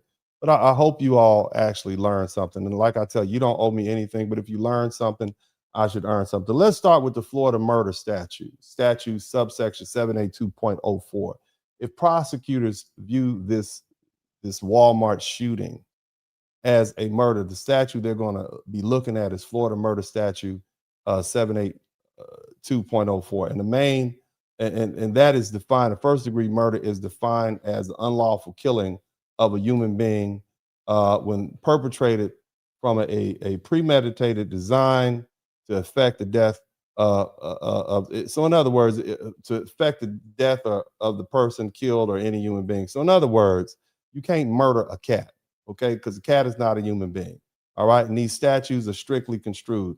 On top of that, first degree murder means you planned it out, okay? That means somebody made you mad, you went back to your car, got your pistol, came out, and then popped them, okay? That's premeditated, all right? Doesn't have to be a long period of time. First degree murder is also defined as when committed by a person engaged in perpetrating or in an attempt to perpetrate certain felonies is murder in the first degree. So in other words, if you robbing somebody and you end up killing them, that you might get the death penalty. That's first degree murder, okay? Now, for this Walmart parking lot case, based on what's publicly known, we're looking at a second degree murder case, okay? That's what's more likely, and that's going to fall under subsection 782.04, okay? And that says the unlawful killing of a human being when perpetrated by any act imminently dangerous to another and in a depraved mind, regardless disregard for human life, although without any premeditated design to affect the death. In other words, you didn't plan it; it happened. Okay, and they're looking at the mindset. But in plain English, first degree murder generally requires premeditation or a felony murder. Second degree murder doesn't require the state to prove that you planned the killing in advance. So for second degree murder, the state would argue that firing the gun during this parking lot confrontation was an act of imminently dangerous to another person, showing a depraved mind regardless of human life, a disregard for human life, and it wasn't legally justified. Now, let's talk about Florida self-defense. But again, that's only one analysis, okay? The defense side is going to start with the self-defense statute, which is subsection 776.012, entitled Use or Threatened Use of Force in Defense of a Person. Okay, a person is justified in using or threatening to use deadly force if he or she reasonably believes. Somebody type reasonable. Somebody type reasonable. Somebody type reasonable in the chat room. Shout out to everybody who's contributed to the super chat. Thank you so much. I see y'all. I'm just trying to keep this thought. Reasonableness. If they reasonably believe using or threatening to use such force is necessary to prevent imminent death or great bodily harm to herself or another, or to prevent the imminent commission of forcible felony. So self-defense also extends to third parties. You could use self-defense as a defense if you're defending your son or your daughter or a family member. Okay, so it extends that. Is it reasonable? Somebody type reasonable man in the chat room. Reasonable man. Now, the same statute also says that a person who uses deadly force under those circumstances doesn't have a duty to retreat, all right, and has a right to stand his or her ground if she isn't engaged in criminal activity. You can't be robbing somebody and sitting in their house with their flat screen and their Rolex watch talking about, I have a right to stand my ground. You can't do that because you're committing some criminal activity, all right? And so that's where it's going to fall apart. But in this particular case, this woman, she was traversing in a Walmart parking lot. There's no indication that she had no right to be there, and she was within her grounds to do that. So let's move on. Florida stand your ground law doesn't mean that I was scared, so I get to shoot. Okay, that's not what it means. Okay, he kept walking toward me, so the case closed. That's not what it means. Okay, all right. I warned him, and he didn't listen. So I'm automatically justified. Nope. Okay. Doesn't mean that. But it also doesn't mean she had to wait until he was ragdolling her and grabbing her up and knocking her on the ground and choking her or seriously injuring her before she could use force to defend herself or deadly force. The statute focuses on whether her belief was reasonable and whether deadly force was necessary to prevent imminent death or great bodily harm. The word imminent is everything. It means right now, about to happen right now, it's popping off, okay? And the threat can't be speculative. You can't just be, oh, aliens about to come down and invade, and then he was trying to hurt me, and I thought he was with the aliens. So that's crazy as hell. That's speculative, okay? It can't be theoretical, okay? It can't be based on only anger or disrespect. He said something racist to me. He called me the N-word, so I popped him. No, that ain't gonna work. You're gonna go to jail for that, okay? It has to be close enough, serious enough, and immediate enough that a reasonable person in her position would believe deadly force is necessary. Now, so from a legal standpoint, this case turns on facts like these. At the moment of the killing, was he advancing or retreating? Okay. Was she backing away or moving toward him? How close was he when the shot was fired? Was he armed or was he unarmed? Was he making threats? Was he reaching for her? Was he attempting to hit her or strike her? Did she warn him? Did he ignore the warning? Was the gun already visible? Did he continue closing the distance after seeing the firearm? Was she trapped near the vehicle? Could she safely disengage, even though Florida law may not require a retreat? The questions are, did she escalate the confrontation by introducing the firearm? Did he stop, slow down, turn away, or disengage before the shot? Those are facts that decide whether this was a lawful shooting or a criminal homicide. And if the evidence shows that she was backing away, had the gun displayed, warned him to stop, and he continued moving toward her despite seeing the firearm, that's crazy as hell, probably stupid. Bottom line is that she probably has a real self-defense argument under Florida statute 776.012. That doesn't automatically mean she's going to walk free, but it gives the defense a whole lot more, to work with. Okay. On the other hand, if the evidence shows he wasn't close enough to hurt her, wasn't threatening her, or great bodily harm on her, had stopped advancing, was merely arguing, or that she fired out of anger, then the state case becomes much stronger under Florida statute 782. Now, I want to tell y'all something that you probably don't know.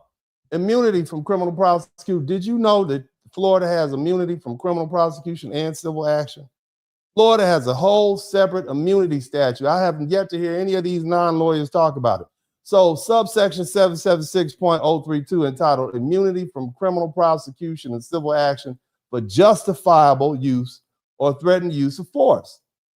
And the key language says that a person who uses or threatens force as permitted under 776.012, subsection 776.013, or subsection 776.031 is immune. You hear that? That means they can't touch it. That's what that means, okay? So I just told you guys what the self-defense statute is. And so if she has self-defense and she's valid, guess what? She's immune from prosecution. That's a get out of, you can't even arrest me card. That's what that is. And the statute also says criminal prosecution, including arresting and detaining in custody or charging or prosecuting the defendant. You can't do none of that. Think about that. That's immunity. That's what Florida does. Look, that means immunity isn't just a trial and defense. It's supposed to protect the person from being even arrested, charged, or prosecuted at all if the force was legally justified. Florida gives shooters a lot of protections. Because here's the thing. Even if you're innocent, you still got to come to court. You still have to pay a lawyer. You still have to pay a retainer. You still have to make bond. You're still going to have to miss work. But that Florida immunity statute means, the police can't even arrest you. They can't even detain you. So that makes sense why they detain her, put her in handcuffs, and then let her go after. Just think about it. All right. And that statute also tells police what they can and can't do. Law enforcement can use standard procedures to investigate the use of force. Shout out to Griff 6159. But they can't arrest you. Okay, they may not arrest the person unless the agency determines there's probable cause that force was unlawful. So in this Walmart case, if the woman stayed at the scene, she cooperated with the arresting officer, she claimed self-defense, and the available video show facts that support self-defense on a prima facie level, that helps explain why police said, well, you know, we can investigate it, but we can't immediately arrest her. And that doesn't mean the case is over. It doesn't mean the police may not have probable cause. It just means they don't have probable cause at the moment to conclude that the shooting was unlawful. And the defense statute underneath the immunity is Florida subsection 776.012, that, and that section says a person may use deadly force if she reasonably believes deadly force is necessary to prevent imminent death or great bodily harm, and to herself or another, or to prevent the imminent commission of forcible felony. And it also says that she has no duty to retreat and has the right to stand her ground if she isn't engaged in criminal activity in the place where she was has the right to be. Doesn't seem like she was engaged in any criminal activity. Not to me. It seems like she was just in the Walmart parking lot and she was being stupid about a parking space, and she met somebody that was stupid just like her, and they end up having this conflict. Nevertheless, the video and the witnesses show that she was backing away, and you've seen the videos for yourself. I don't know what the witness is saying. And he continued closing the distance, and he she reasonably he closed the distance in a way that made her reasonably believe that he was about to impose serious bodily injury on her. Then she may be, and that the danger was imminent. She can argue that she was justified in the use of force. And the police might look at it and say, yeah, again, all they need is a prima facie claim of self-defense, and she can't even get arrested, okay? And so at that point, the burden then shifts to the state to overcome immunity by clear and convincing evidence, which is the highest standard, okay? And in plain English, she doesn't necessarily have to wait for the jury trial. Her lawyer could ask the judge to dismiss the case before the trial by arguing the shooting was legally justified. But the whole thing still depends on the facts, the video, the distance. We got to look at the autopsy report, warnings, movements, witnesses, statements, and what happened in the final seconds. Okay, so the investigation won't be decided by social media. I hate to tell y'all that. Okay, it will be decided by the totality of the evidence, the full video. I'm sure Walmart has surveillance footage. I'm sure there's audio. There's plenty of eyewitnesses. There's physical evidence. There's forensic evidence.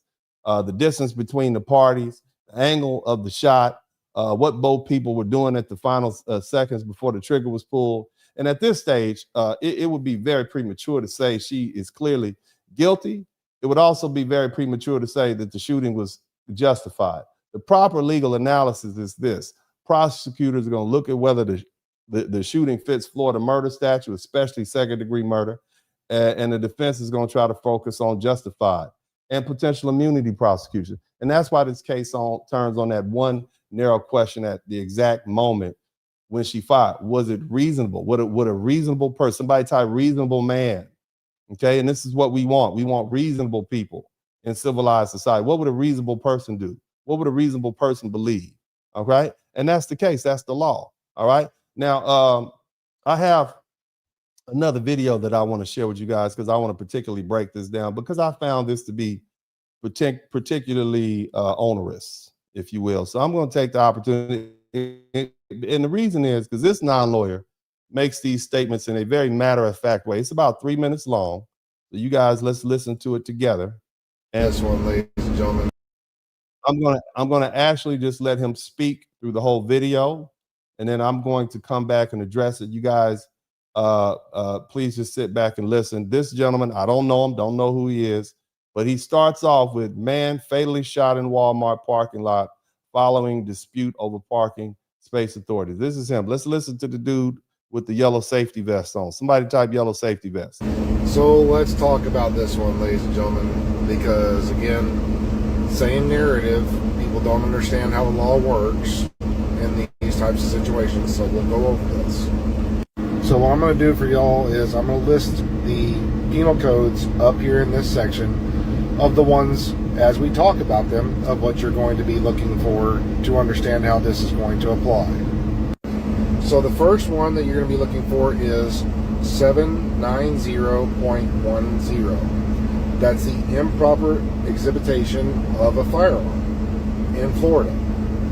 And yes, the moment that she stepped out of said vehicle, she's displaying her firearm. There's video that's already out there showing this. So she wasn't even provoked or anything like that. She's already doing this. She's in violation. It's a misdemeanor. Next comes because people want to bring this. All right. So the first mistake that this gentleman made, well, let me say this. This is exactly the kind of internet legal commentary that gets people confused, and sometimes it gets people hurt. And the man sounds so confident because he's throwing statute numbers around, but citing statutes isn't the same thing as understanding the statutes and how they work together. His analysis is wrong from the beginning because he starts with the conclusion she's guilty and then tries to force the law into that conclusion. Okay. So his first mistake is that he uses Florida statute subsection 790.10, improper exhibition of a firearm. He says the moment she stepped out of the vehicle and displayed the firearm, she was automatically, instantaneously in violation of the statute. And that's wrong. Section 790.10 does make it a first-degree misdemeanor to exhibit a firearm in a rude, careless, angry, or threatening manner. But the statute contains a critical exception, not in necessary self-defense, okay?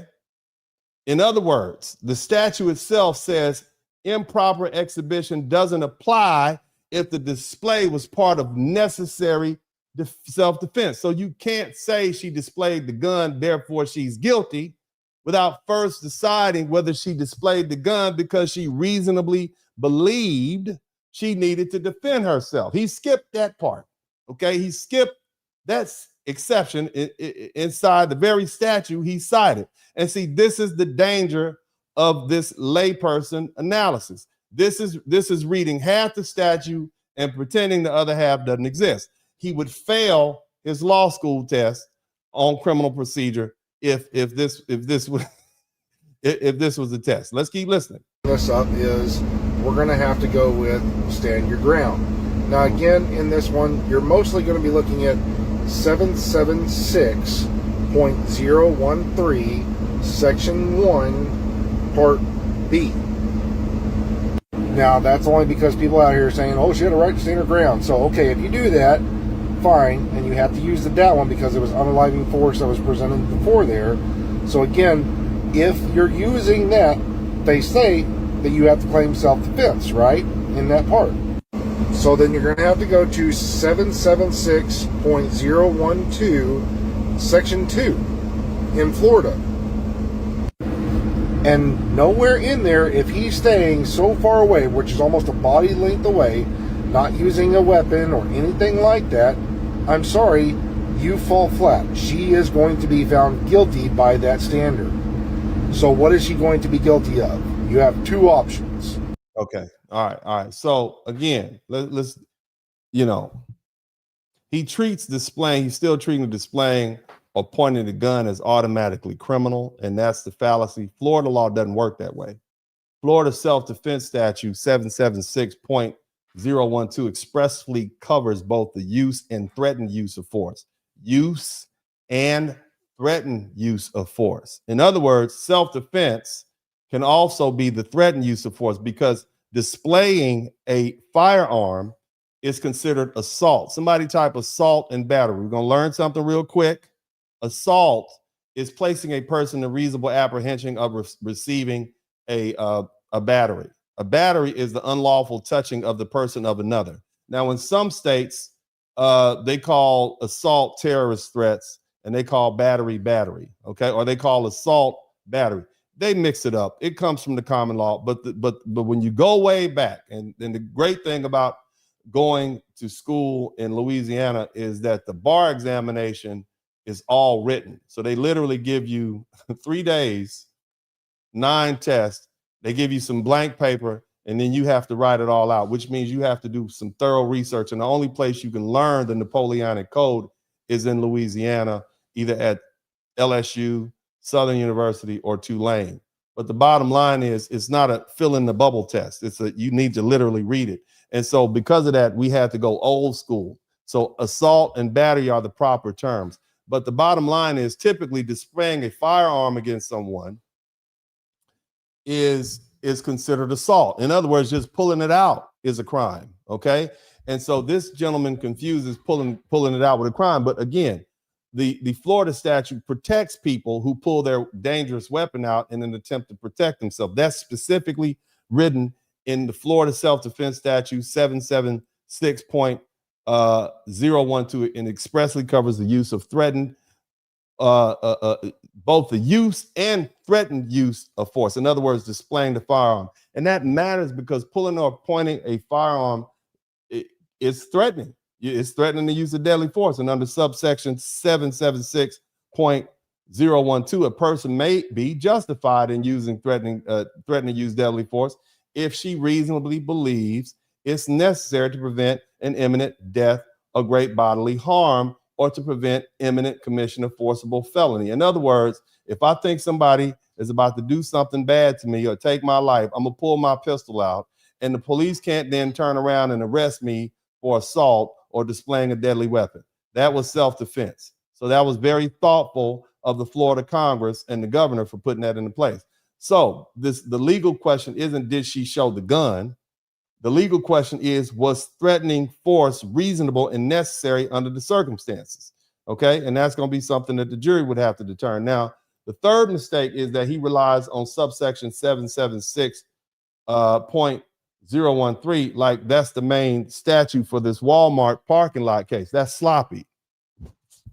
That section is mainly about presumptions involving a dwelling, residence, or occupied vehicle. But the cleaner statute for a public Walmart type location of confrontation is subsection 776.012, which governs force used in the defense of a person. In a public parking lot, the issue isn't some automatic home or occupied vehicle presumption. Okay, you wide open in the parking lot. The issue is whether she was in a place where she had a right to be. All right, you can't defend yourself in somebody else's house while you still in the DVD player from 2016. Okay, or something. You can't do that. You're engaged in criminal activity. We don't want to protect crooks and criminals from doing things. And the question is whether she reasonably believed deadly force is necessary to prevent imminent death or great bodily harm. Okay, so I'm gonna let this gentleman finish, and then we're gonna come back and roast him. And that's literally going to be 782.04, Section 1, Section A, Part 1, right there. Now, if you don't want to use that one, you can go with the next one right here of 782.07, Part 1. That's it. It does not matter what he said, if he threatened her or whatsoever. She used immediately an unaliving weapon, pew-pew, exhibited it, pointed it at him. She's already guilty. She is guilty the moment she has done this right here without being presented with unaliving force. Yeah, she could have felt threatened whatsoever. She could have had her own little personal thing going on up here. But she can't do that with that weapon. And therefore, she's... Notice just how confident this guy is. He's just so confident. And unfortunately, there are people who would believe this just because he has that Dick Cheney confidence. Dick Cheney would get on the internet and say get on television and say all kind of stuff and have the public just like, yeah, he sounds so confident. He sounds so confident. Somebody type line, y'all call him a laundry room lawyer. Guilty. Let's keep going. I'm sorry. It's just going to be, what do they really want to charge her with? Do they want to hit her with 782.04, or do they want to charge her with 782.07? That's it. All right. So again, this man's claim, one of the other claims is that because the man was almost a body length away and allegedly had no weapon, the self-defense argument falls flat. I want you to listen to this because that's legally childish. Distance matters, but distance doesn't decide the case by itself. Whether he was advancing matters, whether he was backing away matters, whether she warned him matters, whether he ignored the warning, whether he saw the gun or kept coming, that matters, whether she was trapped near her vehicle, his size matters, his presumptive strength matters, his age, and sex disparities also matter. The law doesn't say an unarmed person can never cause death or bodily injury to an unarmed. That's not what it says. A person can be seriously injured by being punched, grabbed, shoved, slammed to the pavement, knocked down, choked, stomped, or overpowered. So he had no weapon. It's an important fact, but it's not the whole case. Okay. And the other thing is, and I think one of the most dangerous things that this gentleman said is that, in this whole, video, he says it doesn't matter what he said if he threatened her or whatever. And that's just wrong. Threats absolutely matter. Words alone may not always justify deadly force, but threats combined with movement, especially forward movement, distance closure, refusal to stop, physical disparity, and continued advancement absolutely matter. A threat can show intent, and a warning can show the shooter tried to stop the encounter. Continued movement after a warning can show escalation. And so when he tells the public that threats don't matter, he's telling people to ignore evidence the police, prosecutors, and judges and juries would absolutely consider. Now, here's the thing. He says that she's already guilty. I want you to think about that. She's already guilty. So if she's never charged, now you got a bunch of people running around saying, hey, that's an injustice. You see? She said the moment she pointed the gun without being presented with what he called unaliving force, that's not the law. Florida law doesn't require a person to wait until the other person first uses deadly force. The standard is whether the person reasonably believes deadly force was necessary to prevent death or great bodily harm. That means the person claiming self-defense can be wrong in hindsight. Okay? But the exact level of danger is determined at the moment. And as long as that person reasonably believed that they were in danger of serious bodily injury at that time, that's all that counts. And that's why we say the law of self-defense is imperfect. You don't have to be perfect. All you have to do is be reasonable at the moment. Okay? Because we don't second guess people who are acting in the moment. Were they reasonable? In other words, what would a reasonable person do? Now, this gentleman also jumps straight to 782 subsection 782.4 or murder, and subsection 782.007, which is manslaughter, as if those are the only choices. That's just backwards. Homicide statutes don't answer the justification question by themselves. Murder and manslaughter require unlawful killing. If the shooting is legally justified, then it isn't murder and it isn't manslaughter. You get that? You don't get to skip self-defense and skip immunity and ignore the facts and then say, well, the only question is whether she gets charged with murder or manslaughter. That's not how the criminal law works. This gentleman ignores the Florida statute 776 immunity statute. I talked about it. As I said, Florida law provides immunity for criminal prosecution and civil action when force is used as permitted under the self-defense statute. So in other words, that young lady, the gentleman's daughter, the victim's daughter who was crying, she can't even sue this woman civilly. You can't come back and try to get a civil judgment against her because the shooting was justified. Okay, that's what immunity means in Florida. And that means immunity isn't just something argued to a jury at the end of the trial. It never happens. It can be raised before the trial, and the law enforcement, it may investigate, but it may not arrest unless there's probable cause that the force used was unlawful. And that matters here because based on the public reporting, you all, somebody type you people in the chat room, you people, right? She remained at the scene. She cooperated. She claimed self-defense and it wasn't immediately arrested while the matter is still under review. That's exactly the kind of procedural posture where immunity and probable cause matter. Now, here's the last thing, and I'm gonna move on. Okay, his certainty, his absoluteness, right? Let me tell you something. No competent lawyer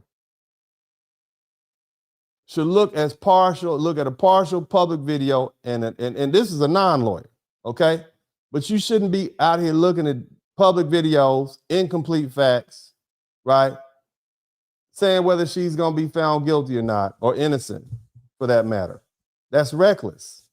We don't have the full video. We don't have the audio. We don't have the video statements. We don't have any forensic evidence. We don't have the distance measurements. We don't have the exact timing.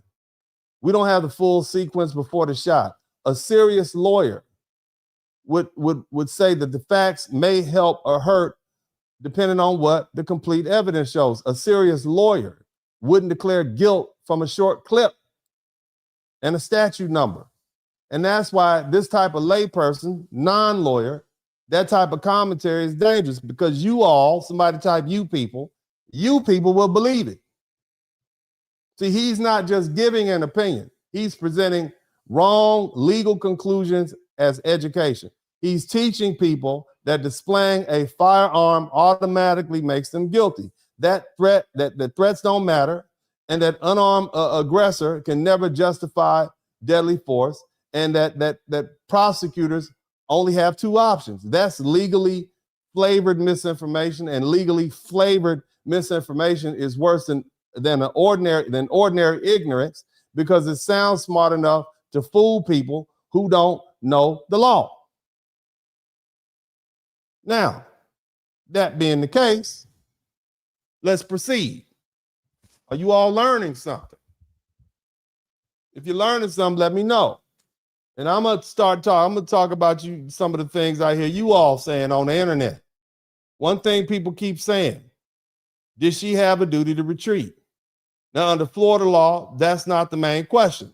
Florida's stand your ground law generally removes the duty to retreat when a person is lawfully present and not engaged in criminal activity. She had a legal right to be in Walmart, so the law doesn't require her to run away before defending herself. But that doesn't end the case. Stand your ground doesn't automatically justify shooting somebody because they're running up on you. It doesn't mean you can shoot somebody just because they're yelling and walking towards you, refusing to listen to your instructions. You're not the police. Shout out to RS1. Or making you uncomfortable. The real question is whether she reasonably believed deadly force was immediately necessary to prevent death or great bodily harm. That means investigators are going to focus on the facts, not just the phrase stand your ground. You understand?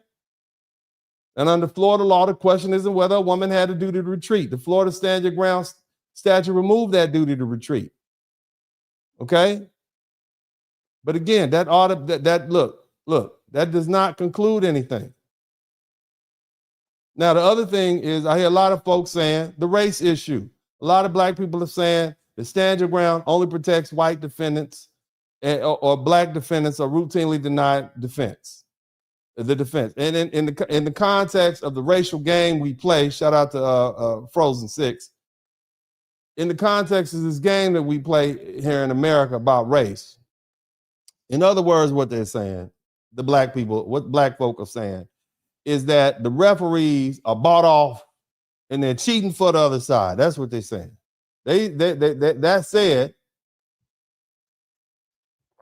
there's empiric data and studies that overwhelmingly suggest that racial disparities in the criminal justice system are prevalent.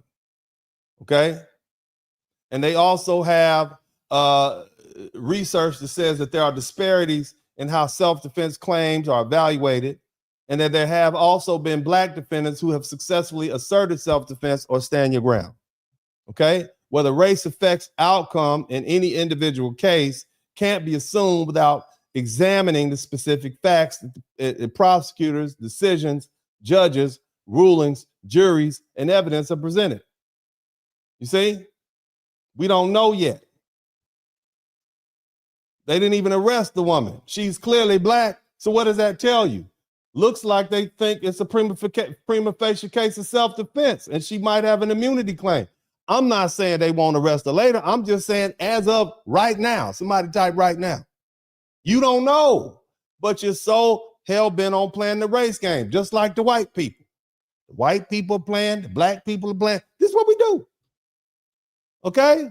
Now, of course, the first time any of you all ever heard of stand your ground was the George Zimmerman, Trayvon Martin. I know this is a touchy subject. It's still touchy.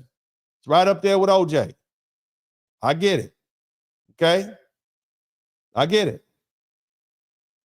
It's all in the comments. Legally, every self-defense case turns on the facts.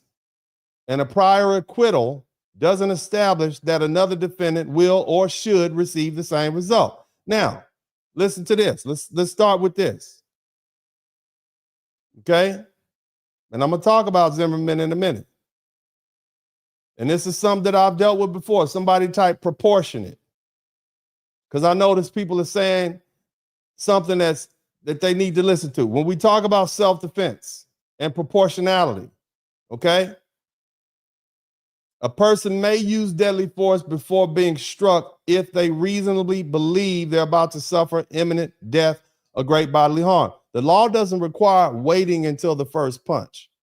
However, fear alone isn't enough. The belief must be one a reasonable person would hold under the circumstances based on the information currently available. I don't think anyone can reasonably say that this woman is clearly guilty or clearly justified without all the facts. There are too many facts that remain unknown. You understand what I'm saying? There's too many facts that remain unknown. Now, when we talk about Zimmerman, we have to deal with it because it's happened in Florida. There's a lot of George Zimmerman comparisons because this is where the stand your ground law became famous or infamous in the public imagination. And a lot of people are saying, well, George Zimmerman shot Trayvon Martin. Trayvon Martin was unarmed. Zimmerman was armed and Zimmerman was acquitted. So that sets the precedent that an armed person can shoot an unarmed person and claim self-defense. That's not what Zimmerman case stands for. George Zimmerman's acquittal doesn't create a broad rule that an armed person can shoot an unarmed person during any confrontation in Florida, and it doesn't create a rule that Florida law ignores proportionality, reasonableness of facts. Okay, so here's the legal question. All right, well, let me say this. The facts in Zimmerman are very different. The legal question was, what was happening at the moment? Somebody type moment. At the moment Zimmerman shot Trayvon Martin. At the moment, according to the defense theory, the key trial testimony, Zimmerman was on his back. Trayvon Martin was on top of him. The witness, Jonathan Good, testified that the person on top was straddling the person on the bottom and striking him ground and pound style, hitting his head on the pavement or about to. And he identified that person as Trayvon Martin as the person on top of Zimmerman and Zimmerman on the bottom. That fact pattern allowed the jury, that's what the jury considered. So you got somebody on top of you, right? So again, ground and pound style, hitting you in your head, about to bash your head into the pavement. Trayvon Martin was unarmed, right? Because this is what people are saying. Well, Trayvon Martin was unarmed. So Zimmerman should automatically lost his self-defense. That's not how self-defense law works. As an unarmed person can still inflict great death, great bodily harm. If someone is on top of you, punching you and bashing your head or creating a reasonable fear in your mind that you're about to suffer serious injury, then a rational jury could conclude that deadly force was legally justified, even if the other person doesn't have a gun or knife. If you fall down and hit your head on the concrete, you could die. That's why in the martial arts, the first thing we teach people is break fall. That's the first thing you learn, how to break fall. They got a back break fall, side break fall, other side break fall. They got a forward break fall, how to break your fall, because you want to keep that noggin on top of your head from hitting the concrete. because the minute that happens, you might black out. So imagine you got somebody on top of you, hitting you on your head, forcibly about to bash your head into the concrete. The jury heard that. How many of you all think that that could give rise to great bodily harm? How many of you all think that getting your head, or let me reverse. How many of you all don't think that getting your head bashed into the concrete would have a reasonable person believe, I better do something now or I'm going to die? I'm just asking. Okay? This is what the witness said. This is what the witness said. He clearly had lost the fight. He was on his back, okay? About to get his head bashed into the ground. What was he supposed to do? Let him kill him? Would you let somebody kill you? I'm just asking you all, okay? So he has his pistol on him and he shot him. One bullet. You understand what I'm saying? So, again, that doesn't mean Zimmerman was morally right. He shouldn't have followed Trayvon Martin. Doesn't mean the encounter should have happened. It was clearly stupid. Okay, but it also doesn't mean people were wrong to be angry about the case either. But in the criminal law, the final moments, that's the same principle we have to apply here. What was happening in that moment? Not what led up to it. Not what happened. You know, he was fine. Where was at that moment? What was going on? And the question you have to ask yourself, if somebody was bashing your head into the concrete, forget all that happened beforehand. You just gonna let them kill you, or you gonna pull your pistol and put one in them? You have to ask yourself that. And the jury asked themselves that, and they said a reasonable person would use deadly force to defend their life, and that's why that man was acquitted, whether you like it or not. Now, again, let's not forget the overarching question. The question isn't how stupid you are to shoot someone in the parking spot, over a park spot. And the question is not how stupid could you be, have to fight over a parking spot in a Walmart parking lot. Again, the bottom line is a parking space dispute shouldn't end with a dead man. That's not normal. The question, but the question is whether at the exact moment that this woman fired, did she reasonably believe deadly force was immediately necessary to prevent death or great bodily harm? That's the issue. But see, this is why people misunderstand proportionality. Some people think self-defense has to be proportional all the time. And in a sense, deadly force can only be used after the other person uses deadly force. That's what they think. That's not Florida law. It's not.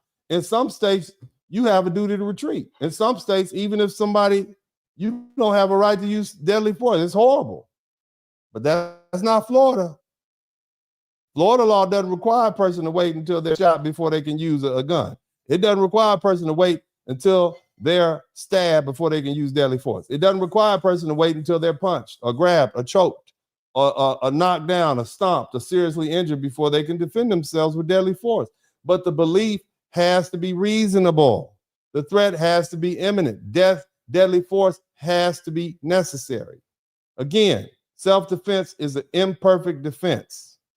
That's what people mean when we say self-defense is not about perfect accuracy. A person doesn't have to be correct in hindsight about every detail of the danger that they face.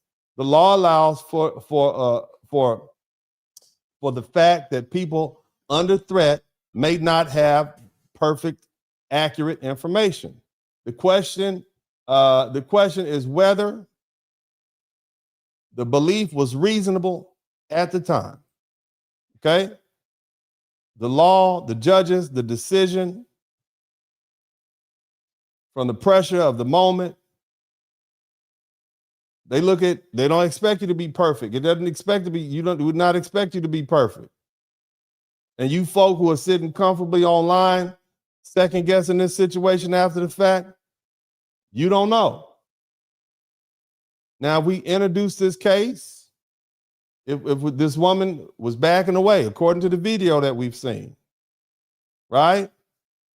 If she warned him to stop, if he kept coming toward her anyway, those are facts the defense will emphasize. They'll say she wasn't chasing or pursuing him. she was trying to create distance and kept trying to close the distance. He had an opportunity to stop. He kept coming. That's a real self-defense argument. It's not automatic, but it's better than a lot of them that I've seen.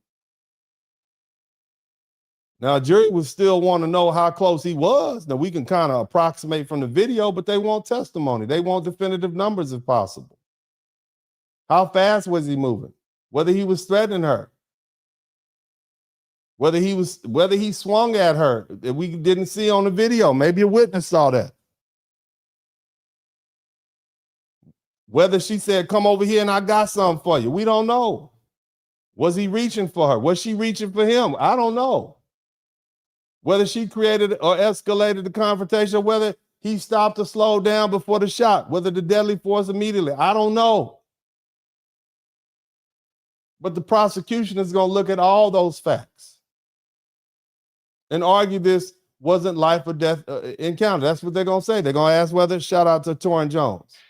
They're going to ask whether this was really an imminent threat or death or great bodily harm.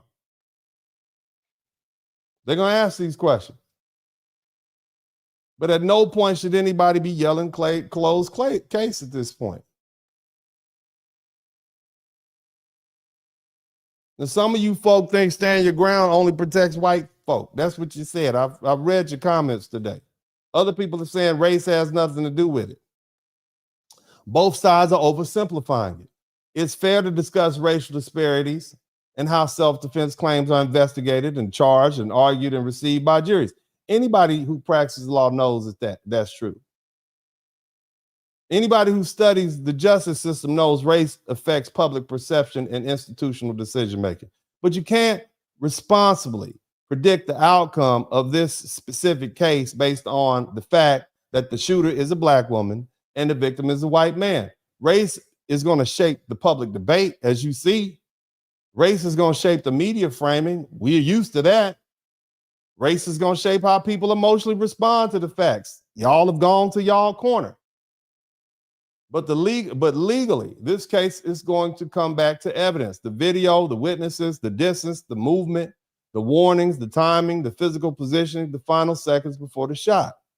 Now, I want to talk about the fact that this was a woman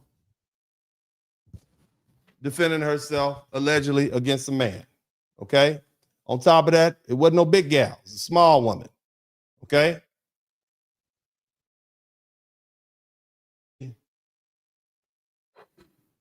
That's relevant. We need to deal with that. It's right there in your face, right?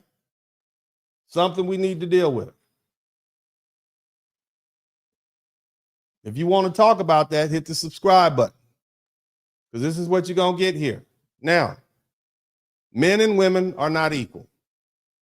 Men and women are not the same. Is that fair to say? Can we say that? I don't want to offend any of you all, but see, we have to, this is something that matters in every self-defense case, but especially in this case. The physical difference between the people involved, the fact that she appears to be a smaller woman and he was a man, it does play a role in the reasonableness analysis. It doesn't automatically justify deadly force, but let me be clear about that. And let me be clear about something else. Being smaller or being a woman doesn't mean you automatically get to shoot somebody or stab them or use deadly force. Being a woman doesn't mean every man who walks towards you is an imminent deadly threat. But it also legally and practically is wrong to pretend that size and strength and sex really is sex and physical. It doesn't bring forth a physical disadvantage. Now, we're not talking about a big, strong Samoan woman, about 350 pounds, and you a 130-pound dude. That might be different.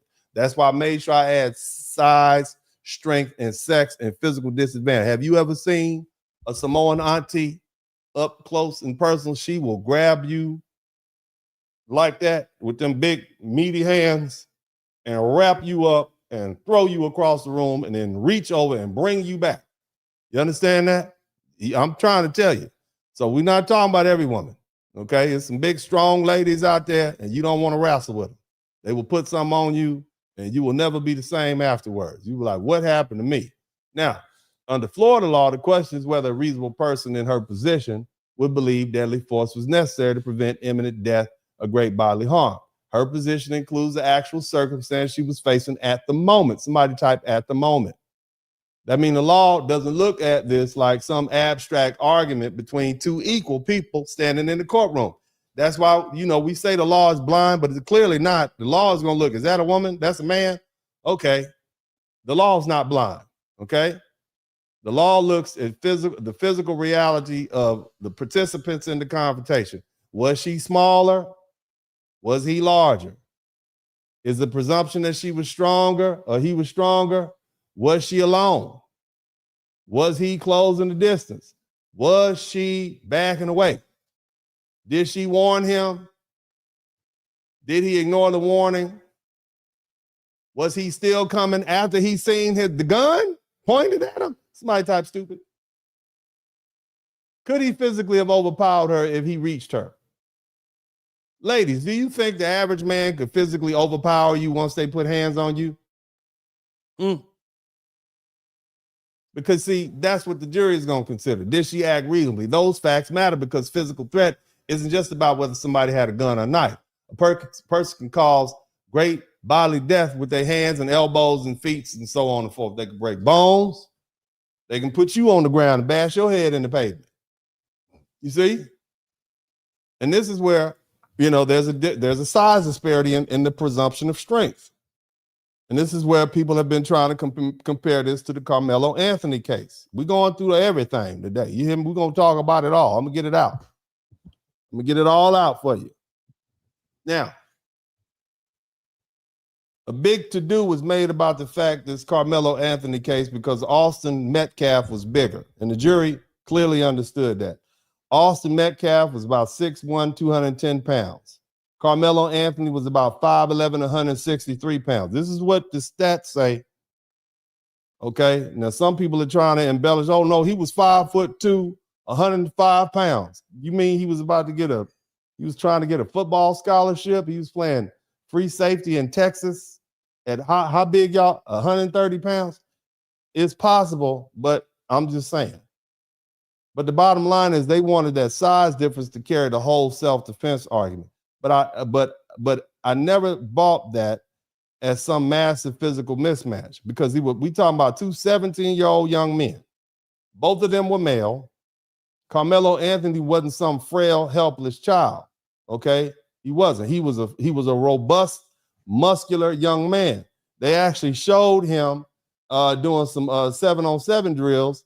The boy played free safety for his football team. He's about, like I said, he's 5'11", 163 pounds. He's strong, athletic. He's still capable. He's still a young man with male strength and speed and physical ability. So even if Austin Metcalf was bigger, a rational jury could still look at these two boys and say, these are two 17-year-old males. One of them might be a little bigger, but they're not worlds apart. And that's a very different analysis from a small woman facing an adult man in a parking lot. Okay? And that distinction people need to understand. When you're dealing with two teenage boys, even one is a little heavier, the jury may still see two young males who are both physically capable. One may have a little size advantage, but the other still has the strength, muscle, athleticism, and fighting ability of a young man. And that's why size difference alone didn't automatically make Carmelo Anthony justified in using deadly force. That's what the jury thought. That's why they convicted him. Okay? Now, when you're dealing with a woman in a man analysis, let me let y'all, I have judge friends. Some of my really good friends are judges. Let me tell you what happens.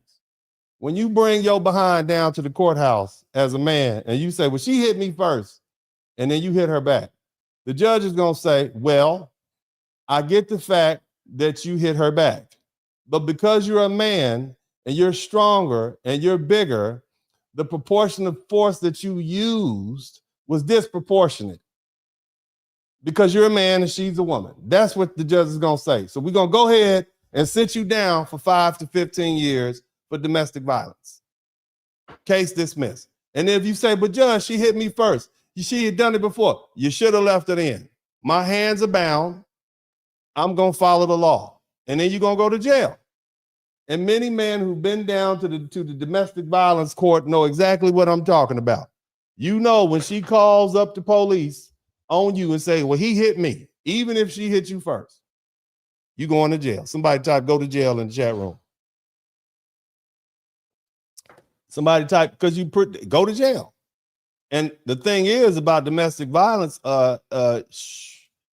because of the cops are not going to allow you to stay there. Somebody's going to jail, and more likely than not, it's going to be you, because what they don't want to happen is for something else to pop off, and then the news reports get hold of it and say, yeah, man, there was like 3 domestic calls to this house, and the police didn't do anything. And then we end up with a body. And now they look bad, the prosecutors look bad, and people don't get reelected and they don't get their bonuses. You see how that works? That's pretty easy to understand, right? So they have to arrest you. They have to put you in jail. And when you go in front of the judge, you're going to say the force is disproportionate.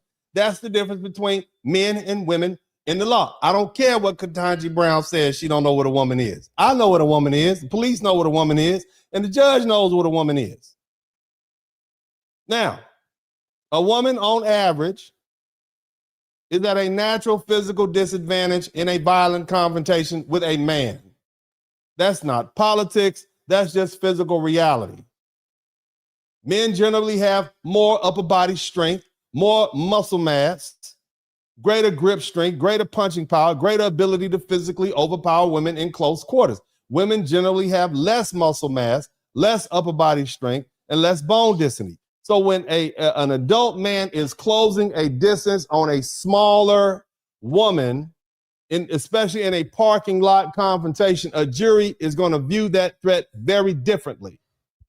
That doesn't mean every man is automatically a deadly threat, but it does mean a jury can properly consider the physical imbalance when deciding whether her fear was reasonable. Now, if you talk about Carmelo Anthony, people wanted the jury to treat him like he was, 5'11", 5'3", 120 pounds. And, but at the end of the day, the jury said, no, that's a 17-year-old free safety. And he's not helpless against that 6'1", 210 pound, 17-year-old linebacker. That's not a very powerful argument. And the jury agreed. And that's not the same thing as a woman being confronted by a bigger man, a stronger man, a larger man. Okay. That's not it. His physicality and capability will allow him to overpower her. That's the case difference. If this was a woman backing away, and if she warned him to stop and kept coming, and he saw the firearm and still continued, then the fact that she was a woman facing a man becomes important. Because see, if it was 2 women out there and one woman pulled a gun on another woman, she would have been arrested. We don't even understand why you did it. Just another brawl at Walmart, 2 women fighting, but that's not what happened. It was a man and a woman. Men, be mindful of that. But again, that's exactly what the defense is going to argue. You understand? Is that clear? The defense is basically going to say, they're going to put that directly in front of the jury. They would show photographs, measurements, video stills. They would show how big this man was. They would pull his driver's license, show how tall he was, how much he weighed. The ladies and gentlemen, she didn't have the luxury of standing there and hoping he wouldn't put hands on her. She wasn't even evenly matched. She wasn't looking at another woman the same size as her. She was looking at an angry man. Angry. Because she took a parking spot that he believed belonged to him, coming towards her, wouldn't leave her alone. And if he had closed that distance, the situation could change in 1 second. That's what the defense lawyer is going to say.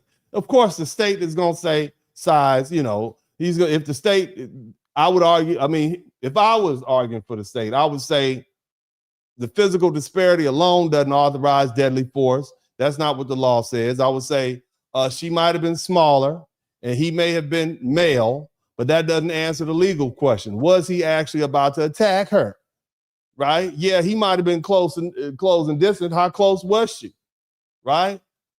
He wasn't reaching for her. He wasn't lunging for her. He wasn't making threats that we know of. He didn't grab a gun. He didn't stop advancing. So was deadly force immediately necessary at the moment she fired? That's the best argument. That's all they got.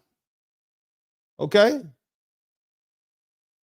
But again, in this particular case, because we talk about a woman, gender matters.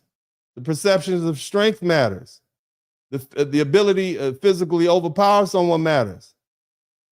But none of that decides the case alone. It's one part, it's just one part of the totality of the circumstances. Now, that being the case, I'm gonna show you another Walmart parking lot case. Y'all still with me? I hope you are. Y'all learning something? Are you learning something? Because we got a very similar case that happened in another Walmart in Kansas City. I want you to listen to this video, all right? And this is a situation that I want to deal with because this is case in point, okay? Listen to this young, well thought out man. This man, look, he got the same glasses I have on. Are y'all listening? Okay, are we calming down? Somebody type calm down in the chat room. Have we calmed down yet? Have we all calmed down yet? Are we gonna have our racial Super Bowl this weekend? Are we gonna do that this summer? Is that what we're gonna do? I just want to know. Somebody type 4th of July race bowl in the chat room. That what we're gonna fight it out in the streets? Are we just gonna calm down and listen? Somebody type calm down in the chat room. I want everybody in my listening audience to write calm down. Or as my grandma used to say, settle down. Settle down. Settle down. I want everybody to type, all the country people, type settle down in the chat room. Settle down. Settle down. Okay? If you're not country oriented, if you don't have any family members in the South, just type calm down. You can continue forth with that. Okay? All right? Now I want you to listen to this and I'm going to give you a breakdown. Okay? After this gentleman finishes, and we'll go into some details so I can show you how it works. A jury has convicted former Kansas City police officer Takeeza Johnson for the killing of a 71-year-old man in a Walmart parking lot. Johnson shot and killed the man in the Walmart parking lot because an argument started between the two of them, and prosecutors presented evidence that the argument started because Johnson believed the other man got too close to him. Jurors recommend that he be sentenced to life in prison. All right. All right. You see that? Walmart, dangerous place. That Walmart parking lot. Y'all better hurry up and try to get in there. But anyway, that's another Walmart parking lot shooting between two men where the jury convicted the shooter of murder because his case helps explain why the juries don't automatically accept self-defense just because a person claiming self-defense said the other person got too close and was threatening. Because see, remember, in this Florida case, this woman said she's going to argue that she feared for her life because the gentleman got too close, right? That's pretty much the crux of the argument. He got too close. But she was a woman. That his brother, right? Takeeza, somebody typed Takeeza Johnson in the chat room. Takeeza Johnson tried the same thing in Kansas City. I want you to keep in mind, that might be something you missed. He was a Kansas City police officer. Missouri City, state of Missouri, Kansas City, Missouri police officer, 49 years old, black man named Takeeza Johnson. And he shot and killed a 71-year-old white man named Ronald Barnett outside of Walmart Supercenter in Northland. Okay. It happened on June 30th, which is Tuesday. A jury found him guilty of second-degree murder and armed criminal action, and the jury recommended life in prison.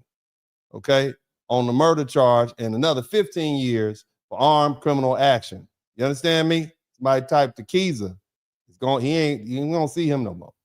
Okay, that he got an extra 15 years afterlife. Damn. I mean, they gonna let him die, bury him, go dig him up, dust him off, get him back together, put him back in prison for another 15 years. Damn, you're gonna have to do all that time. That's not what it means. That's a joke. That's just a joke. It's just a joke. It just means that when he becomes eligible for parole, he got another 15 years to do. You see what I'm saying? So they trying to keep him there forever. But again, the facts are as follows. 49-year-old Takeeza Johnson, he believed it's a 71-year-old Ronald Barnett drove too close to him while he was in the crosswalk. In other words, he's walking through the crosswalk at parking lot. Look, man, you at the parking lot, you just walking through the crosswalk, and he felt like the Ronald Barnett came too close. Did he hit you? He didn't even hit you. Didn't even hit him. You just, anyway, they exchanged words. And then Ronald Barnett drove off. Okay, he drove away and he parked in a parking spot. Takeeza Johnson, former police officer, followed this man to his parked directly behind Ronald Barnett SUV. So apparently he must have hopped in his car, followed this dude, and parked behind him in the SUV. Got out with his gun behind his back. So he's sitting there holding the gun behind his back. Okay? And after another exchange, he shot Ronald Barnett in the stomach. Okay? Now, the prosecutor said Takeeza Johnson claimed Ronald Barnett threatened his life and called him the N-word. Somebody type N-word in the chat room. All the black people type N-word in the chat room. So he called him the N-word. And Takeeza said, oh, you got to die. Okay? I want you to think about that. Think about that. Somebody type Chud the prisoner in the chat room. Okay? Now, Takeeza Johnson admitted under cross-examination that Barnett wasn't armed and that he didn't see any weapon in Barnett's hand. The shooting was captured on surveillance video, so the jury saw that. Now, again, I want y'all to think about that. That's what happened. So you see the difference. Somebody almost hit you in the parking lot. You follow them to their car, box them in, right? And, now you have a verbal confrontation with them, and then he got too close to you, right? I guess he walked up on them while they were there, and then you shoot him because he called you the N-word and got too close. Now, but all that matters is the moment. Somebody typed the moment. The only thing that mattered was the moment. What happened at that moment? Not what happened leading up to it, but at that moment. Okay, somebody type moment in the chat room. Now, under Missouri Revised Statutes, subsection 5631, a person may use physical force when he reasonably believes it's necessary to defend against the use of imminent use of unlawful force. But deadly force requires more. Deadly force is justified only if the person reasonably believes it's necessary to protect against death. Now, again, Johnson testified that the old man didn't have a gun. He testified that Ronald Barnett didn't have a gun. He said that, right? So he's unarmed. Okay? Now, Missouri also recognizes that a person generally has no duty to retreat from a place where he has a right to be. So, Johnson didn't have to walk away. But again, just like Florida, no duty to retreat doesn't mean you can use deadly force whenever you feel disrespected or somebody called you the N-word to make you feel uncomfortable. And the jury could look at Johnson and say, this 49-year-old man, you weren't you weren't a little woman, right? Faces some physically stronger man. You were a grown man. You appear fit. Hell, you a cop, right? You weren't obviously helpless. You weren't facing a size or strength or sex age disadvantage. The man you shot was 71 years old. He was unarmed. You didn't see a weapon. You didn't even think he had a weapon. You just got mad because he called you the N-word. The argument wasn't physical. And you followed him after the first exchange instead of letting the situation end. Somebody typed stupid in the chat room. So when Takeeza started talking about defense, self-defense, he said, but he threatened me. Okay, he threatened you. He called you the N-word. He got too close. The jury didn't buy it. That's not a reasonable basis to fear death or serious bodily injury. And that matters because the prosecutor said the self-defense instruction in Missouri, just like Florida, just like Texas, verbal threats and name calling aren't enough. And the person claiming self-defense must show more than fear of being grabbed or punched, okay? In order to use deadly force, not ordinary force, deadly force. In plain English, you got a 49-year-old former cop. You may have been justified in pushing Mr. Barnett to get him back up off you or blocking him or punching him, okay? If he truly got too close or put his hands on you. But why you shoot the man? Why bring deadly force to an ordinary force situation? That's the question. Nobody's saying you don't have a right to defend yourself. They're saying you don't have a right to use deadly force. Do y'all see the difference? Because there's a lot of stupid people out there that's going to walk away from this broadcast saying, Dennis Spurling said we don't have a right to protect ourselves. That's not what I said. Okay? If the threat is ordinary assault or battery, the law doesn't automatically let you use a gun. And that's exactly what the Platte County prosecutor, Eric Zan, said verbally. He said verbal threats and name calling aren't enough. Fear of being grabbed or punched isn't enough. You can't bring a gun to a fist fight. Black people, let me say something plainly. Just because somebody calls you the N-word doesn't give you the right to shoot or kill them. And that also goes to jumping on their head, knocking them down and beating them up, because that's also deadly force. Because if somebody dies, you going to jail for murder. I understand the anger. My roots probably go deeper than yours in this country. Most black folk got here after 1808. I can check my roots all the way back. I got 6-7 generations. I can show you the King Plantation in Virginia where my parents, my ancestors bred. I have a bill of sale where 6 of my family members were sold to a white man in Mississippi before the Civil War. So my roots run, not only do they run deeper than most white Americans, they run deeper than most black Americans. You need to understand that. So I understand the anger. I understand the disrespect. I understand the racial insults are meant to provoke you. But the law doesn't say that somebody calling you a racial slur gives you the license to use deadly force or kill him. That's not how self-defense works.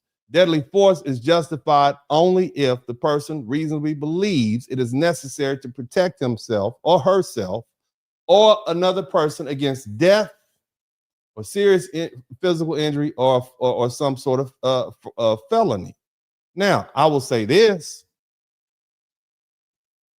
If a person running up on you, calling you the N-word and gets within arm's length, you may have the right to use ordinary force. Somebody type ordinary force. You have the right to use ordinary force to protect yourself if you reasonably believe he is about or she is about to use unlawful force against you. You understand that? And to people who want to run up on other people, calling black people racial epithets like the N-word, let me warn you too. You may get punched in the face. Depending on how the facts are, the jury may decide that the person who did punch you in the face acted reasonably if you was running your big fat mouth, talking stuff, threatening them, using fighting words. See that? See how that works? Somebody type ordinary force is good. It's satisfying. Somebody type ordinary force.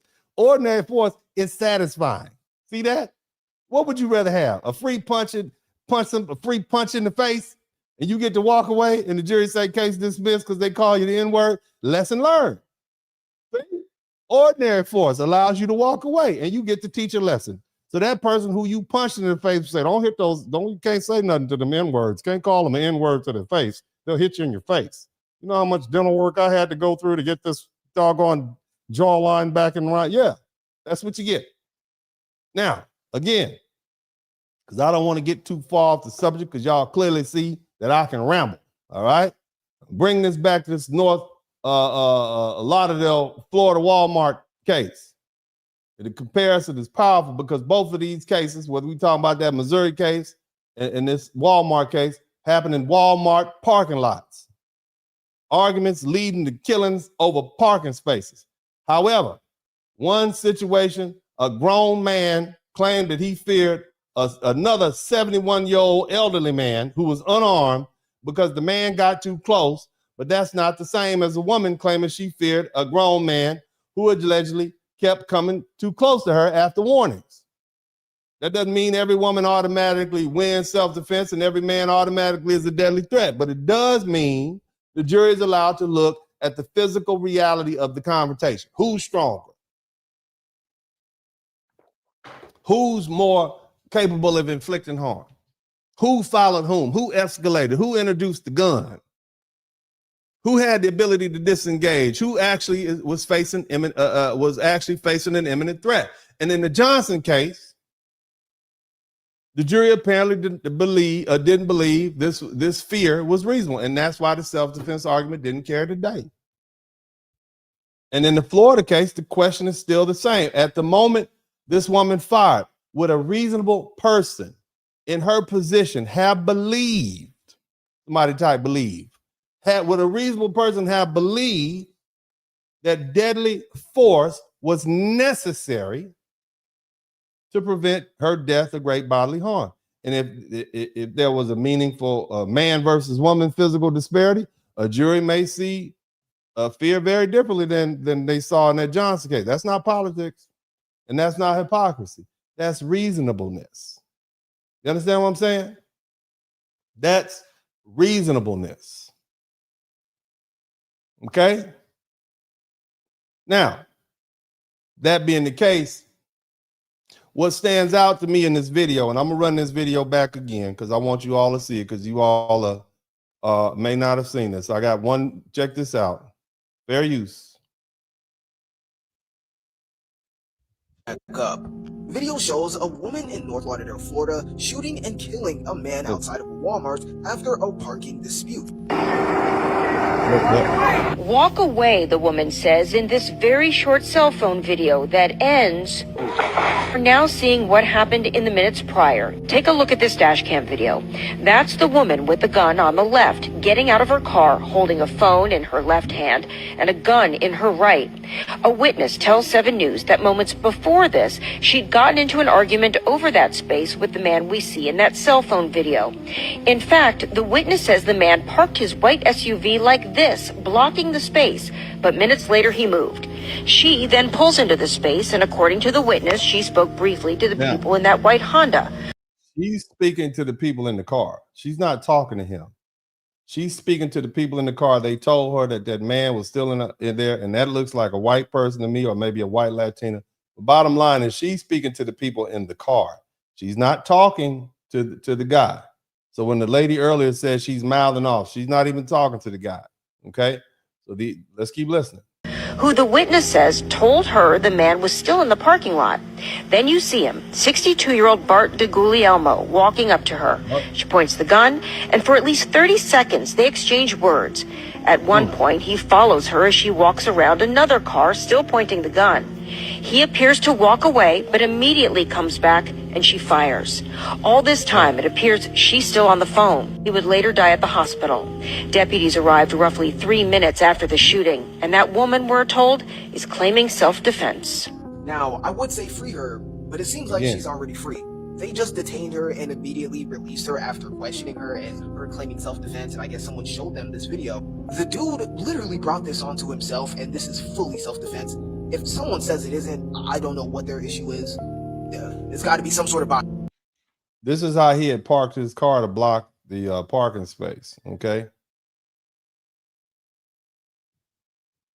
The guy is blocking her with his car from getting into spaces. That is already like entrapment of some sort. And then as she's outside of the car, speaking on the phone with the police. And now, for you all who say she should have turned around and run, I want you to look at the bottom of this video. You see those shoes that she had? How far was she going that hot Florida pavement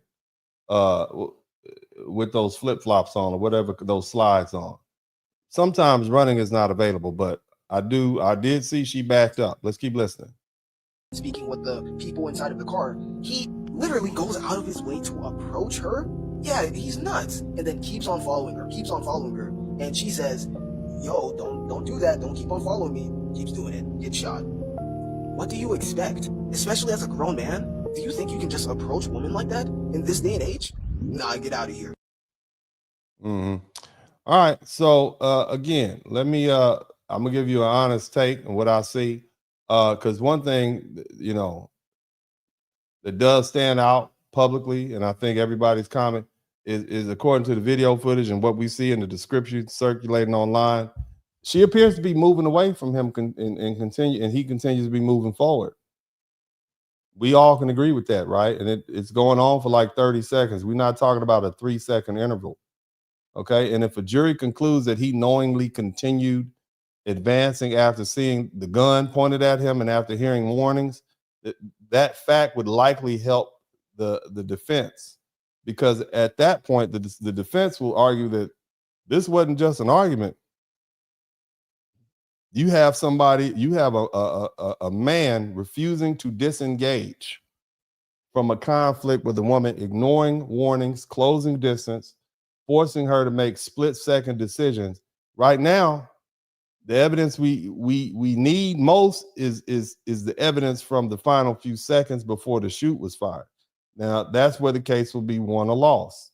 But the real legal question at what was happening at the exact moment she fired. We look at the videos, but we don't have the full story. That's the question. And that's where the case lives, and everything else feeds into that moment. Now, again, the fact that this started over a parking space, it doesn't automatically make it murder. The fact that he may be unarmed or may have been unarmed, it doesn't automatically make it murder. The fact that she may have been backing away doesn't automatically make it self-defense. Okay, the fact that she had a gun displayed doesn't automatically make it justified. The fact that he may have kept approaching doesn't automatically end the case. And the fact that Florida has standing ground doesn't automatically mean she walks free. The law asks very narrow questions. Was a deadly force reasonable and necessary at the moment the deadly force was used? The cops got there in 3 minutes. What if we learned that the cop was walking towards her and she saw the police officer, or the police officer was visible, and you saw the police officer on the scene? Would it be reasonable then to discharge your firearm when you know the cop is right there? I don't know. These are all facts.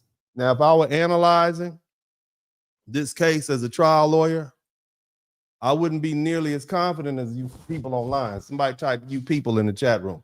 I wouldn't say she clearly is guilty based on what we know right now. And I wouldn't say she's clearly justified either.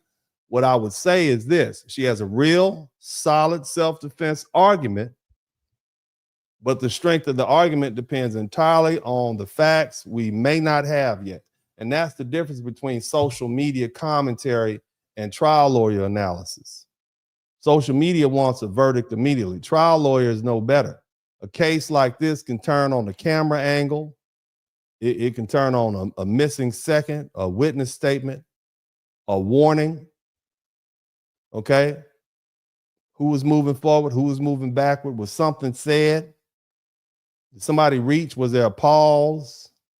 Some audio that we haven't heard? One frame in the video before the shot? That's why I wouldn't be looking at this case emotionally. I'd be looking at it forensically. Now, I want to make sure I give a shout out to everybody who's contributed to the Super Chats, the Cash App, and the PayPal.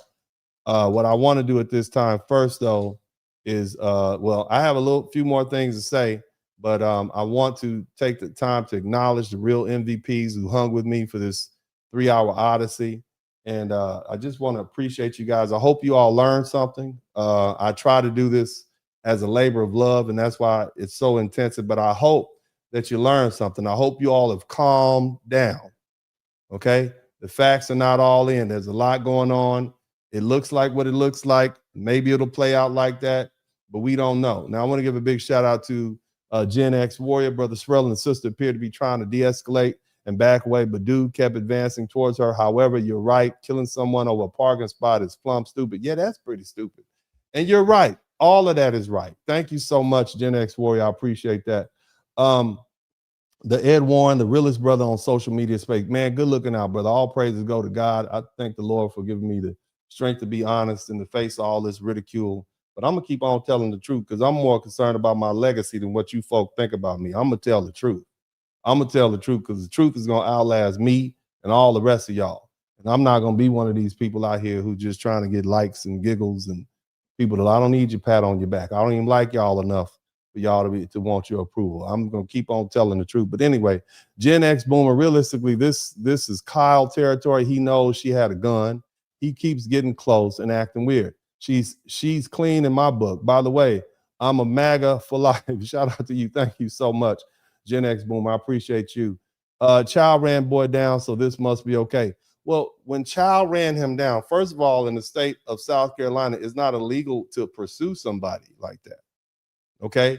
And the reason that child didn't go to jail is because there were two people, one person that testified, and that one person that testified said that the young boy in South Carolina, Cyrus, pulled the pistol on him and shot and was about to shoot him. Okay. And if you look at the actual, first of all, he's 14 years old with a shooting. He didn't have a gun, it'd be a different argument. Okay. It'd have been a whole different argument, but he had a deadly weapon. What are you supposed to do in that moment? If you see somebody aiming a pistol at your son, and keep in mind, he wasn't shot in the back, he was shot in the side, according to the testimony and the forensic testimony. He wasn't shot in the back, he was shot in the side. Imagine that. You see somebody pointing the gun at your son, right? And you shoot him in the side. That's a different scenario than shooting him in the back.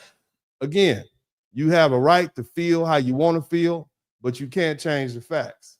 Again, there's no reason for a 14-year-old boy to have a pistol. Do you know that the average shooting victim in Columbia, South Carolina is 19?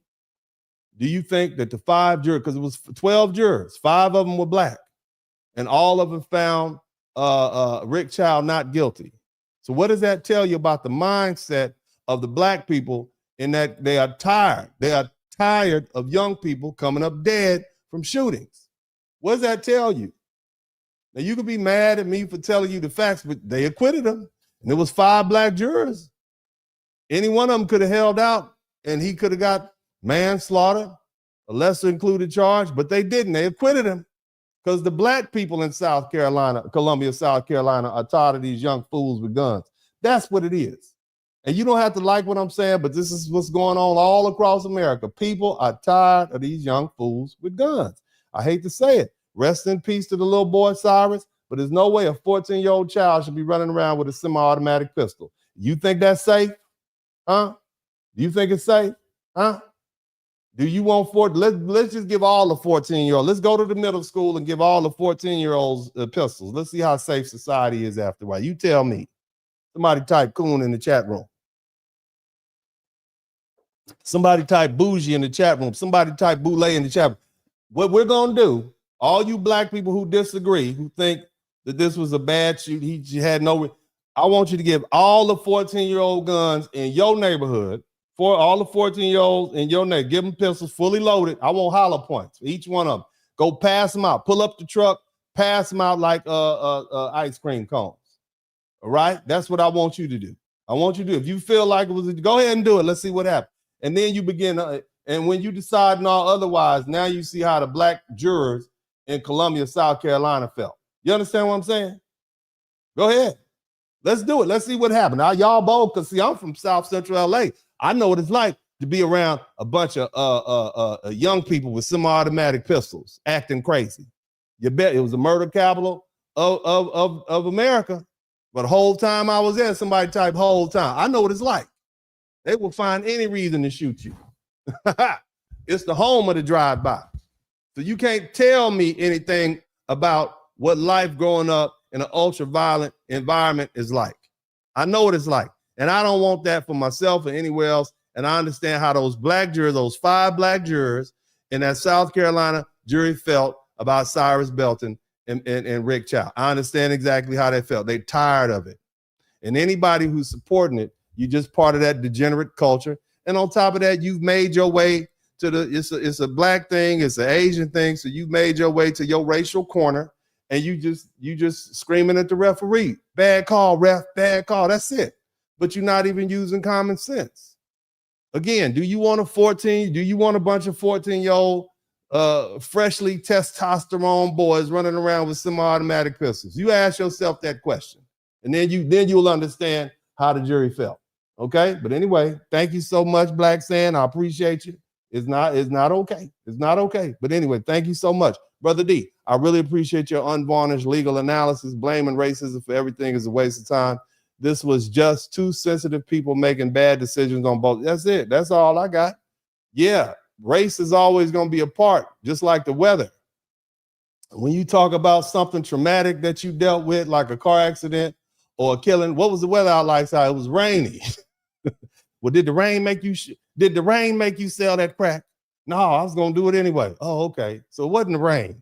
All right. Well, what happened? What you do? Yeah, man, I end up robbing my neighbor for their VCRs and their TVs, and they gave me 25 years. Well, what was the weather like? It was sunny outside. Did the sun make you do it? No, I just wanted to go ahead and get me some new Jordans. Oh, damn. You see what I'm saying? That's what racism is. It's always going to be around. You can always use it as an excuse of why you influence. But what we have to do is narrow this thing down so we can begin to learn and do. And it's not black and white. All of y'all, all of you America, all you people play the race game. It's our favorite sport. We find enjoyment in it. We talk about it. We argue about it. We say it doesn't exist. And then we turn around, same people to say racism don't exist, go home and call somebody N-word and then lay up with their black wife. You see what I'm saying? This is how crazy we are here in the United States about race. Don't be fooled. We good people. We wonderful people, but we are definitely all racist. You can't be here 500 years and not be touched by a little racism. But anyway, thank you so much. Big J, not trying to make it about race, but it ain't funny how white people try to analyze every nook and cranny of the law when it's a white person on the bad end of the stick. I get that, brother. But look at all the black people saying, she justified. She justified. You don't even know. You don't even have all the facts yet. You said them, not you, but people don't. So everybody goes to their racial corners. This is what we do in America. It's our sport. When are y'all going to really understand what I'm trying to say? We enjoy it. We enjoy it. Our team just got a body. Oh man, is we gonna get off free? But let's yell at the refs. Let's yell at the police. Let's see if we can not get them charged. This is what we do. This is what we've been doing. But anyway, let's keep it pushing. Thank you so much, Big J. Black Sam making them mad and getting paid. Praise the Lord. Thank you so much, brother. I appreciate you. Maul, be crazy. I'm with you when you're right, brother. Thank you so much. I appreciate you. And who else do we have in here? Quiet Strength. We only get one life. Sometimes you have to just take an L and go home. But is not fighting over a parking space in Walmart, is that really taking an L? Is that really taking? Let me tell you about an L. So yesterday, I was in my jiu-jitsu class, and there's this black belt. And I've been rolling with him for about 4 years. And he'd be choking the shit out of me. I mean, just big, strong white boy, just choking the shit out of me every time. I mean, I'm big and he big too, but he's a black belt. And I started rolling with him when I was a white belt. And now I'm a purple belt. And I mean, he just choked the strong ass Texas white boy, red, like half redneck, half hillbilly, strong as hell. Choked the shit out of me every damn day. I ain't want to roll with him. I'd be like, I'm gonna go roll with somebody. I'm gonna roll with the kids in the white belts today, sir. No thanks. Choke the shit out of me. So yesterday was the first time. Yesterday I got his ass. What I did was I got him in side control. Okay. And then I put my gi in my mouth like that. And I held it. And then I got my cross face and my underhook right there with the cable grip right there. And then when he was trying to do that, I just snuck it on him. Bam. And then I got that gi choke. And then I put my head north-south, choked the shit out. He tapped. I made his big ass tap. I was so proud of myself. That was yesterday. Choked the shit out. I told my kid, hey, baby, yeah, I choked the black belt today. Yeah. Told my son, I told my baby boy, I choked the black belt today. I was happy as hell. Choked the shit out. I'm like, man, I ain't never gonna let these black belts beat me ever again. I'm talking stuff in my own head. Okay, that was a win. That was a win. I saw him today. I went back today because I need this, right? I went back today. I seen him. I said, hey, what's up, man? And I'll be real humble. Hey, nice to meet you. I get to start crying like a little geisha. Nice to meet you. Thank you. Thank you so much for the role. You're such great. After I done beat him and choked him out, right? But anyway, so I went back today because I'm feeling myself. Right? I got that win. I mean, if you beating black belts, you a purple belt, one stripe, you supposed to beat everybody. You know what I'm saying? He's not the first black belt I beat, but that was a hard one. But anyway, so I went in today. It's we roll 5-minute rounds. We talking about round 6. It's really like 2 minutes left on the clock. So we shouldn't be rolling another round. If the round is 5 minutes, why would you keep us here after time? We got to go, sir. We have things to do. Tomorrow's a holiday. But either way, he said one more round. Okay, so I'm feeling myself. So here comes this brown belt. 4 stripe. Italian dude. Okay. East New York. Tough as hell. Okay. You know, if you ever looked at an Italian, they not quite white. I don't know if y'all have ever, I know we try to categorize Italians as white, but they're not quite white. Anyway, I beat him before. So, held him in side control in front of the professor. Okay. Done all that before. Bottom line is, look, you know, I'm a little overconfident. Boom. And I done already beat him before. I done beat a black belt before. I'm feeling myself. Nevertheless, we rolling. We in the mix of the roll. I end up, he tries to put me in closed guard. I wrap around. I take his back. I'm about to choke him. I'm sitting on his back, but I forgot to put my hooks in. Okay, you all that's when you put your hooks in. I forgot to this little Italian, this strong Italian dude scooped me up, flipped my big ass over. Okay, and now I'm on my back and he jumps. He now I'm on my back and he's jumping. I got him in half guard. He choked the shit out. I had a tap. Okay, that's an L. Okay, that's an L. Somebody type L. Uncle D took an L today. That's an L. Getting in an argument and deciding to disengage because of a doggone parking lot, a space at Walmart. That is not an L. Okay, that is something you don't even think about. Okay, but what I'm gonna be thinking about was that ass whooping. My ass got choked today. That's a L. Okay, that's a guy. I'm feeling I beat the black belt yesterday. How a brown belt supposed to beat me? That is not what's in the book. That's a L. You understand what I'm talking about? Thank you so much, Quiet Straight. But there, yeah, that losing a fight over a parking lot and having to go somewhere else and say you sorry is not a damn L. Walk away. Somebody type walk away. Okay, are we clear? Did y'all? I know it took me a while to get that point. Okay, but L's. There's a difference between a real L and a fake L. I took a real, choked the shit out of me. I'm tapping, my wife looking, my old baby son looking. Ain't nothing I can say, but I'm gonna get the small piece of chicken tonight. You understand? L. Somebody type L in the chat room. Anyway, shout out to Black Man. She needs a lawyer and to never speak on it to anyone. She'd better have her story right, change the colors around, and then in gender. Yeah, what she needs to do is not say anything, no public, nothing. Don't say nothing. Don't go have a press conference. Shut your mouth. Anyway, always cooking. Dennis, you have a vid of her car being blocked. Yeah, I just put it up, brother. Thank you so much. To all the people still saying that she's wrong, y'all are forgetting that he waited for her to come out the store. That's true. And she had every right. Yeah, but why did she get out the car then? She waited for you to come out. If he waited for her to come out the store and she managed to get in her car, why did she then exit her car with the gun? You see, we have questions. If you are in your car, why not just drive off? You see what I'm saying? He went and smoked a cigarette and she went in the store. He came back or she got back in the car and then got out the car. These are the facts. Bro, we need more investigation. You understand? You see how that changes the scenario? That means that she then went forth and looked for the confrontation.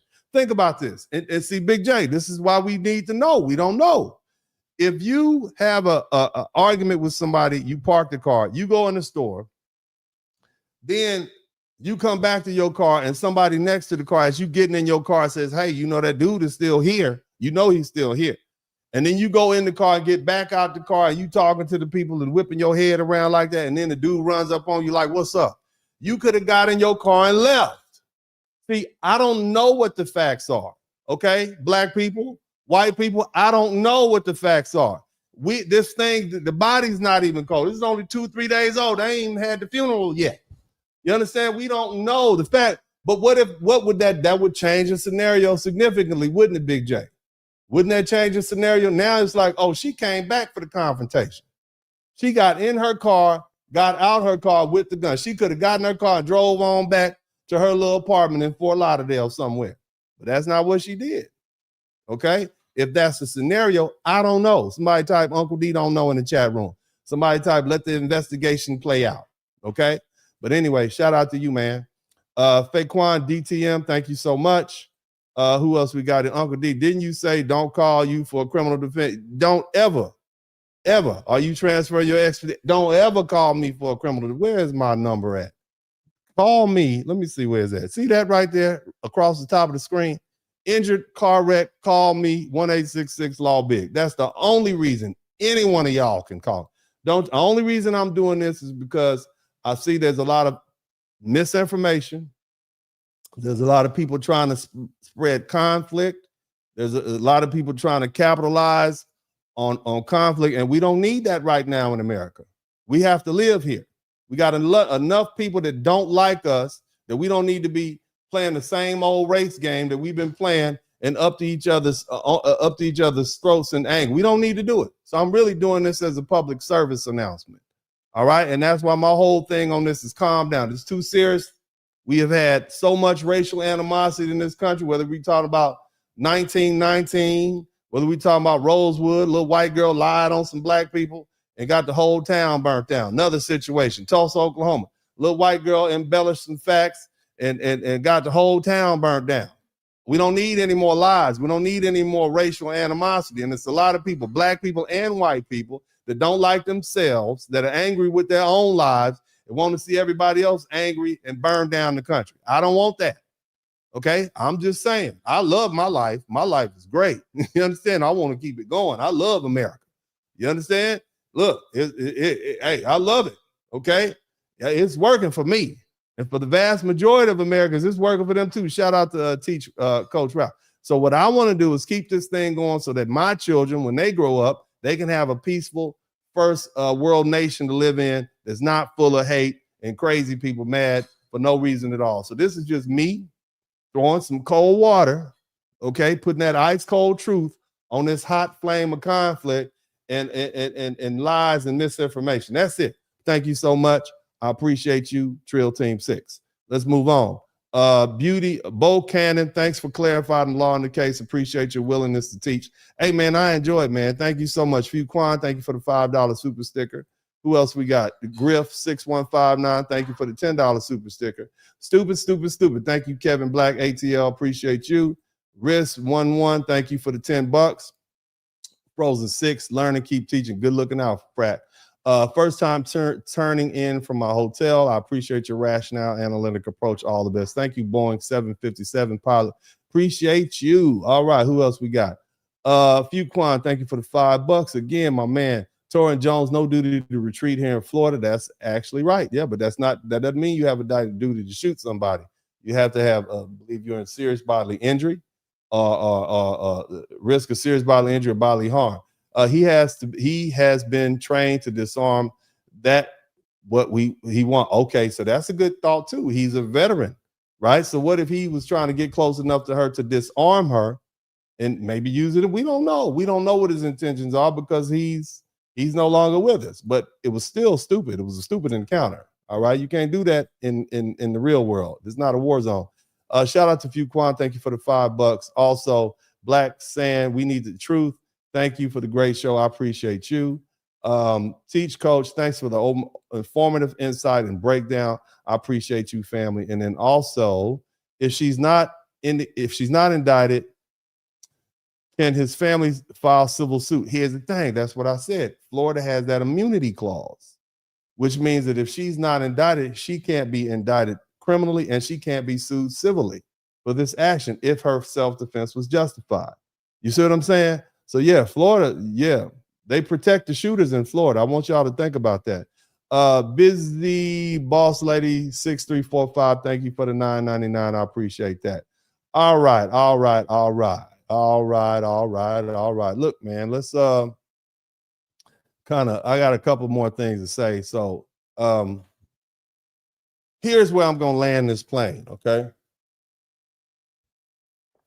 As of today, and did you all enjoy this? Was this helpful? Because I think the law is pretty boring. My wife would tell you I don't even want to talk about the law with her, okay? And she's a lawyer, okay? But I think you all are enjoying these lessons in self-defense. Is that fair to say? Is it informative? Because I do my best to try to make it as interesting as possible, and I say crazy things, and of course, you know, I conduct myself in this way because, as I know, 3 hours of listening to a middle-aged man in a blue sport coat is not interesting in itself. But I try to bring the information. Is it interesting? Are you learning? And that's the most important thing. Are you learning something new? Did I help dispel some misunderstandings? Because that's the sort of thing that keeps me going. All right. Because, I just think that's important, as a public service, so if you enjoy that, just type yes in the chat room. But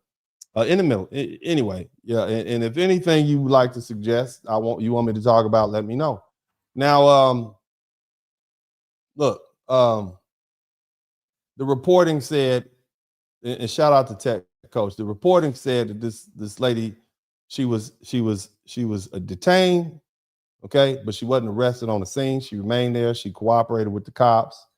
She claimed self-defense, and the case is expected to be reviewed by the state attorney's office after the homicide detectives complete their investigation. And people reported that the shooting was captured on video. We saw it.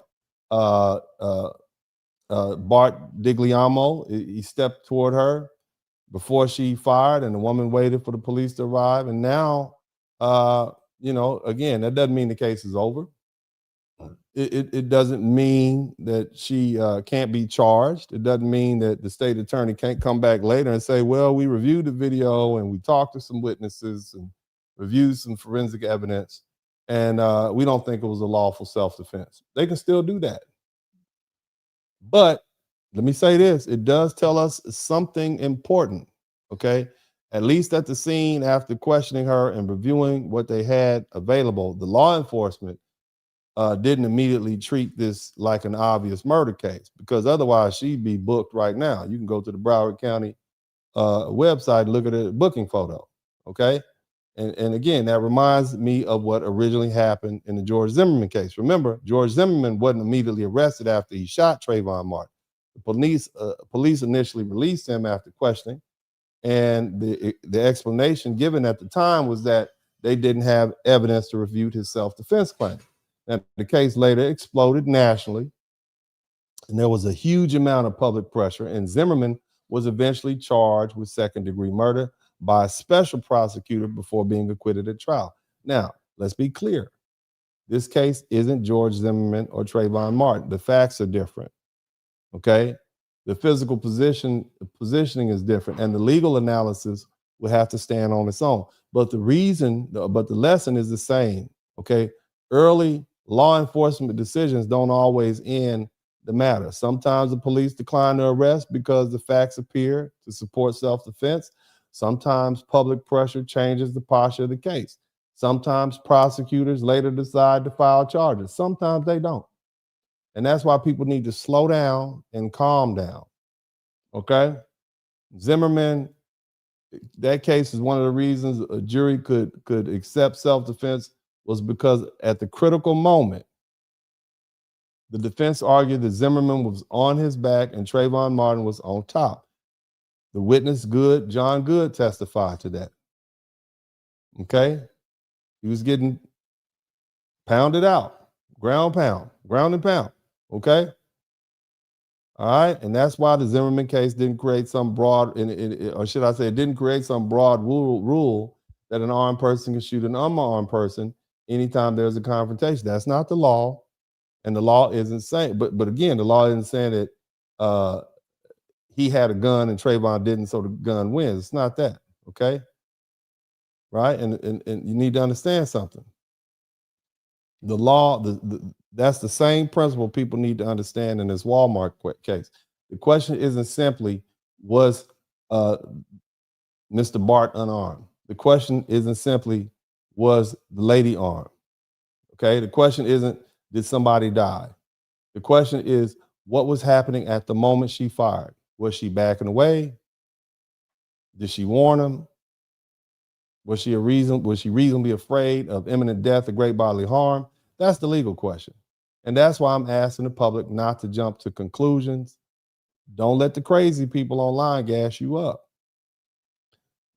Don't let people turn this into a race war before the investigation is complete. And don't let people convince you that because a white man is dead, it must be murder. Okay? And also, don't let people convince you that because a black woman says self-defense, the case is automatically over. Neither side has all the facts. We still need to complete the video.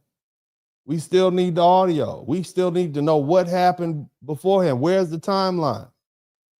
What happened after the vehicles were parked? Who went where? He went to smoke a cigarette. She went into the store. Okay, if that's the case, when she came back out, she went back in her car and she got a pistol, talked to the people next to her vehicle with the pistol in hand. Why didn't she just go home? He went and smoked a cigarette. Why did he come back over to confront her? Why didn't he just go home? Again, that sounds pretty stupid. They could have just went home, right? And lived. But we're not concerned about all that. We're concerned about the moment. Somebody type moment. We're talking about the moment leading up to the shooting or the use of deadly force. Keep that in mind. Okay? If he had stopped advancing and she fired, maybe a different situation. If he escalated, if her fear was reasonable, different situation. That's for the state attorney to find out. So right now, my position is simple. The police didn't immediately arrest her based on the facts reported so far that suggests they saw at least enough self-defense evidence to slow the case down, but that doesn't mean the case is finished. This is preliminary. This isn't a final word. Let the investigation happen. Let the state attorney review the case, and then we can have a serious legal conversation based on the evidence, not emotion. Because in a case like this, when you have white and black, and you have the difference between justified self-defense and criminal homicide, all that comes down to a few seconds, and we just don't know. Now, let me say this, because I have to. Were you all here when I talked about all those people who got shot in the Walmart parking lots and the different parking lots around America? Let me just say, nobody should ever get shot over a parking lot, right? And nobody should ever have to shoot somebody over a parking spot. That's just honesty. This whole situation is ridiculous from the top to the bottom. You got grown people involved in it. And whatever you think the victim did wrong, whatever you think he said, however aggressive you think he was, whatever role you think he played in escalating the situation, he paid the ultimate price because he is dead. And he is gone. Okay. So at a certain point, there is no need to keep bashing this man like he's still here to defend himself. He paid with his life. And there's no greater payment than that. But this black woman who fired the shot is still above ground. And now her life may be in the hands of a prosecutor or an investigator or a judge, and maybe eventually a jury. And that is something people don't think about when they start yelling, stand your ground, from the comments section. Even if she had a legitimate self-defense argument, that doesn't mean this is going to be easy. That doesn't mean this is going to be cheap. That doesn't mean she just goes home and her life goes back to normal for the next several months or maybe years. Her name, her freedom, her money, her reputation, and her future are going to be all tied up with the criminal justice system. And all of these possible defenses we're talking about, stand your ground and self-defense, reasonable fear of imminent threat, physical disparity, him advancing, her backing away, all that depends on the evidence. And it also depends on her ability to secure competent legal representation. And in a case like this, it becomes, when you talk about a murder case, it's not cheap. You're looking at anywhere from $100,000 to $250,000 to $500,000 if you start adding up attorney's fees and experts. Nobody's going to do this for free. You couldn't pay me enough money to defend somebody in a criminal. I don't want to be bothered. Easier ways to make money. But those men who do it, and those women who do it, they are very good and they are very expensive on that level. They're going to depend. Those lawyers, this woman's life is dependent on the lawyers, the experts, the investigators, the motions that are filed, the trial preparation, and how far the state wants to take this. So if she doesn't have that kind of money sitting around, she may not be able to put up the house. She may have to empty the retirement account. That 401k is gone. She may have to borrow from family. She may have to sell a whole lot of fish dinners and barbecue sandwiches. Because once the government decides to come after you, the fight itself becomes punishment. Do you understand? All that because she wanted to fight with a man over a parking spot. I want you to listen to your whole 401k is zeroed out because your ego wouldn't let you drive away from a parking spot that you felt entitled to. I want you to think about that now again. The other man is dead. He's paid his price. No more we can do to him. And here's the cold part about it. Even if she has a good defense, nothing is guaranteed. Depending on the jury, depending on the venue, depending on the prosecutor, depending on the judge, depending on the full video, and depending on the witnesses and the background and her background. What if we find out she wasn't supposed to be carrying a firearm? What if we found out she had some prior incidents we don't know about? There could be some serious trouble. She might not get convicted of murder, but unlawful possession of firearm usually gets you about 5 years.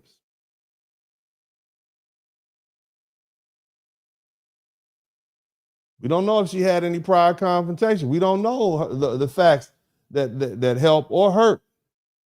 And people also need to understand something else. Because again, once you get the legal system, they're going to run everything on you. She has a prior here, she has a prior there. And they're going to make the determination whether or not you're a good person that did something bad or whether or not you're a habitual criminal. Because oftentimes these things lead up. I'm just saying, this is what you do. You put your hands in the life of the government. You don't want to do it. Somebody type walk away. Even if the prosecutors can't prove the highest charge, murder, second-degree murder, there are lesser included alternative charges in criminal cases. The jury might not convict her of second-degree murder, but they could consider manslaughter or some other lesser included offense, depending on how the case is charged and instructed. There may be firearm-related issues. There may be unlawful possession issues if she's not legally allowed to have a gun. There may be other charges we're not even thinking about yet because we don't have the full facts. So when people say she's going to walk or she's going to prison, y'all are talking too fast. We don't know yet. And that's why the best advice I can give anyone is simple. Walk away. Unless you are genuinely concerned about the safety of yourself or your family, unless somebody is actively trying to seriously hurt you or take your life, walk away. It's not worth it. Give them the Rolex. Give them the keys to the car. Give them the wallet. Okay? You can replace all that property. You can get another watch and another wallet, another car. You can get another parking space. You can go to another store. Hell, you can call Instacart. You can have Walmart deliver it. You can have Amazon bring it right to the house. But what you can't do is undo a killing. You can't unshoot somebody. You can't get your freedom back once the state decides to make an example out of you. And if you're one of the one who dies, you don't get to come back and explain your side of the story. And this entire situation could have been avoided. That's the part people don't want to sit with. This was a parking space at Walmart, a piece of pavement outside of a billionaire corporation, a multinational corporation, a corporation that will hose that blood off the ground the same night and open back up the next morning. Somebody parking in that parking space right now. Don't even know you died right there. Don't even know you shot somebody right there. You're never going to be able to put a memorial up of yourself because it's private property. And Walmart is going to keep making money. The parking lot is still going to be full. People are still going to be fighting over parking spaces. And one person is dead while another person might spend the next several years trying to stay out of prison. And for everybody playing the racial bowl game. I know it's fun. This is what we do. We love that here in America. People are running into their racial corners, calling plays, trying to influence the referee and / judges. I mean, the legal system. But I just showed you dozens of cases where people died over parking spots and parking lots and stupid driving disputes. And many of those cases involve people of the same race or nothing to do with racial storyline. People are just trying to force that into this case. You see? If race wasn't involved in it, nobody made this a national racial referendum.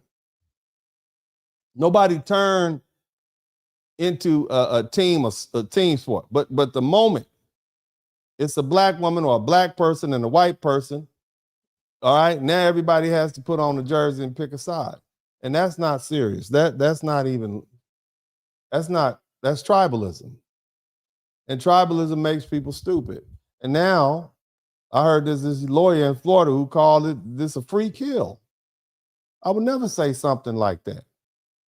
I think that is reckless and crude and disrespectful. And see, that's what I think. I think that's what that young lawyer said. I think it's very disrespectful. I think, somebody dead. Now, I may say a situation was stupid, and I'll say both parties made stupid decisions. I may say the public is acting stupid by turning everything into race before the investigation is complete, but I would not reduce a dead man to the phrase like free kill.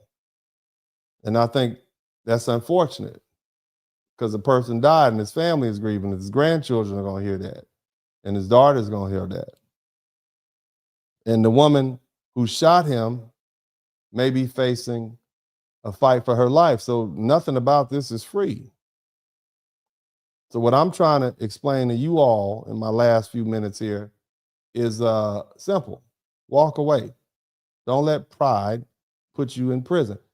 Don't let disrespect put you in a casket. And don't let a parking spot turn you into a defendant or a corpse, because at the end of the day, Walmart still is going to be open and the parking lot is still going to be there. And the only people who will truly pay are the dead man and the shooter and the families left behind. Again, walk away. Sometimes walking away starts with saying something you don't even believe. My bad. I'm sorry, sir. I'm sorry, ma'am. Go ahead. You got it. I'll find another one. Even if you weren't wrong, even if you were there first, even if they were the one acting stupid first, even if they were the one who came at you sideways, say whatever you need to say to get out that conflict alive and free. Because being right in a parking lot dispute doesn't matter if you end up dead. And being right doesn't matter if you end up fighting a murder charge for the next 3-4 years. Let me run this back to you all. If you are genuinely concerned about the safety of yourself or your family, unless somebody is actively trying to seriously hurt you or take your life, walk away. Apologize and walk away. Let them win. Let them have that parking space. Let them in. They cut you off. Let them go on. Let them have the last word. Let them feel big for 30 seconds. It does not matter.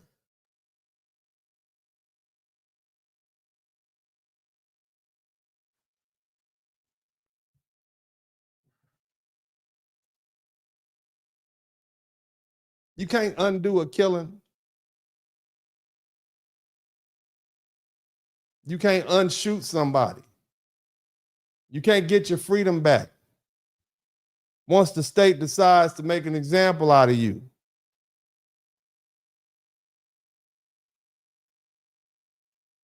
And if you're the one who dies,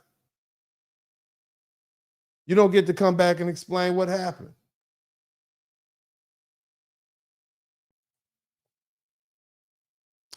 I appreciate you all. This is Uncle D, as always said this time. I'm out.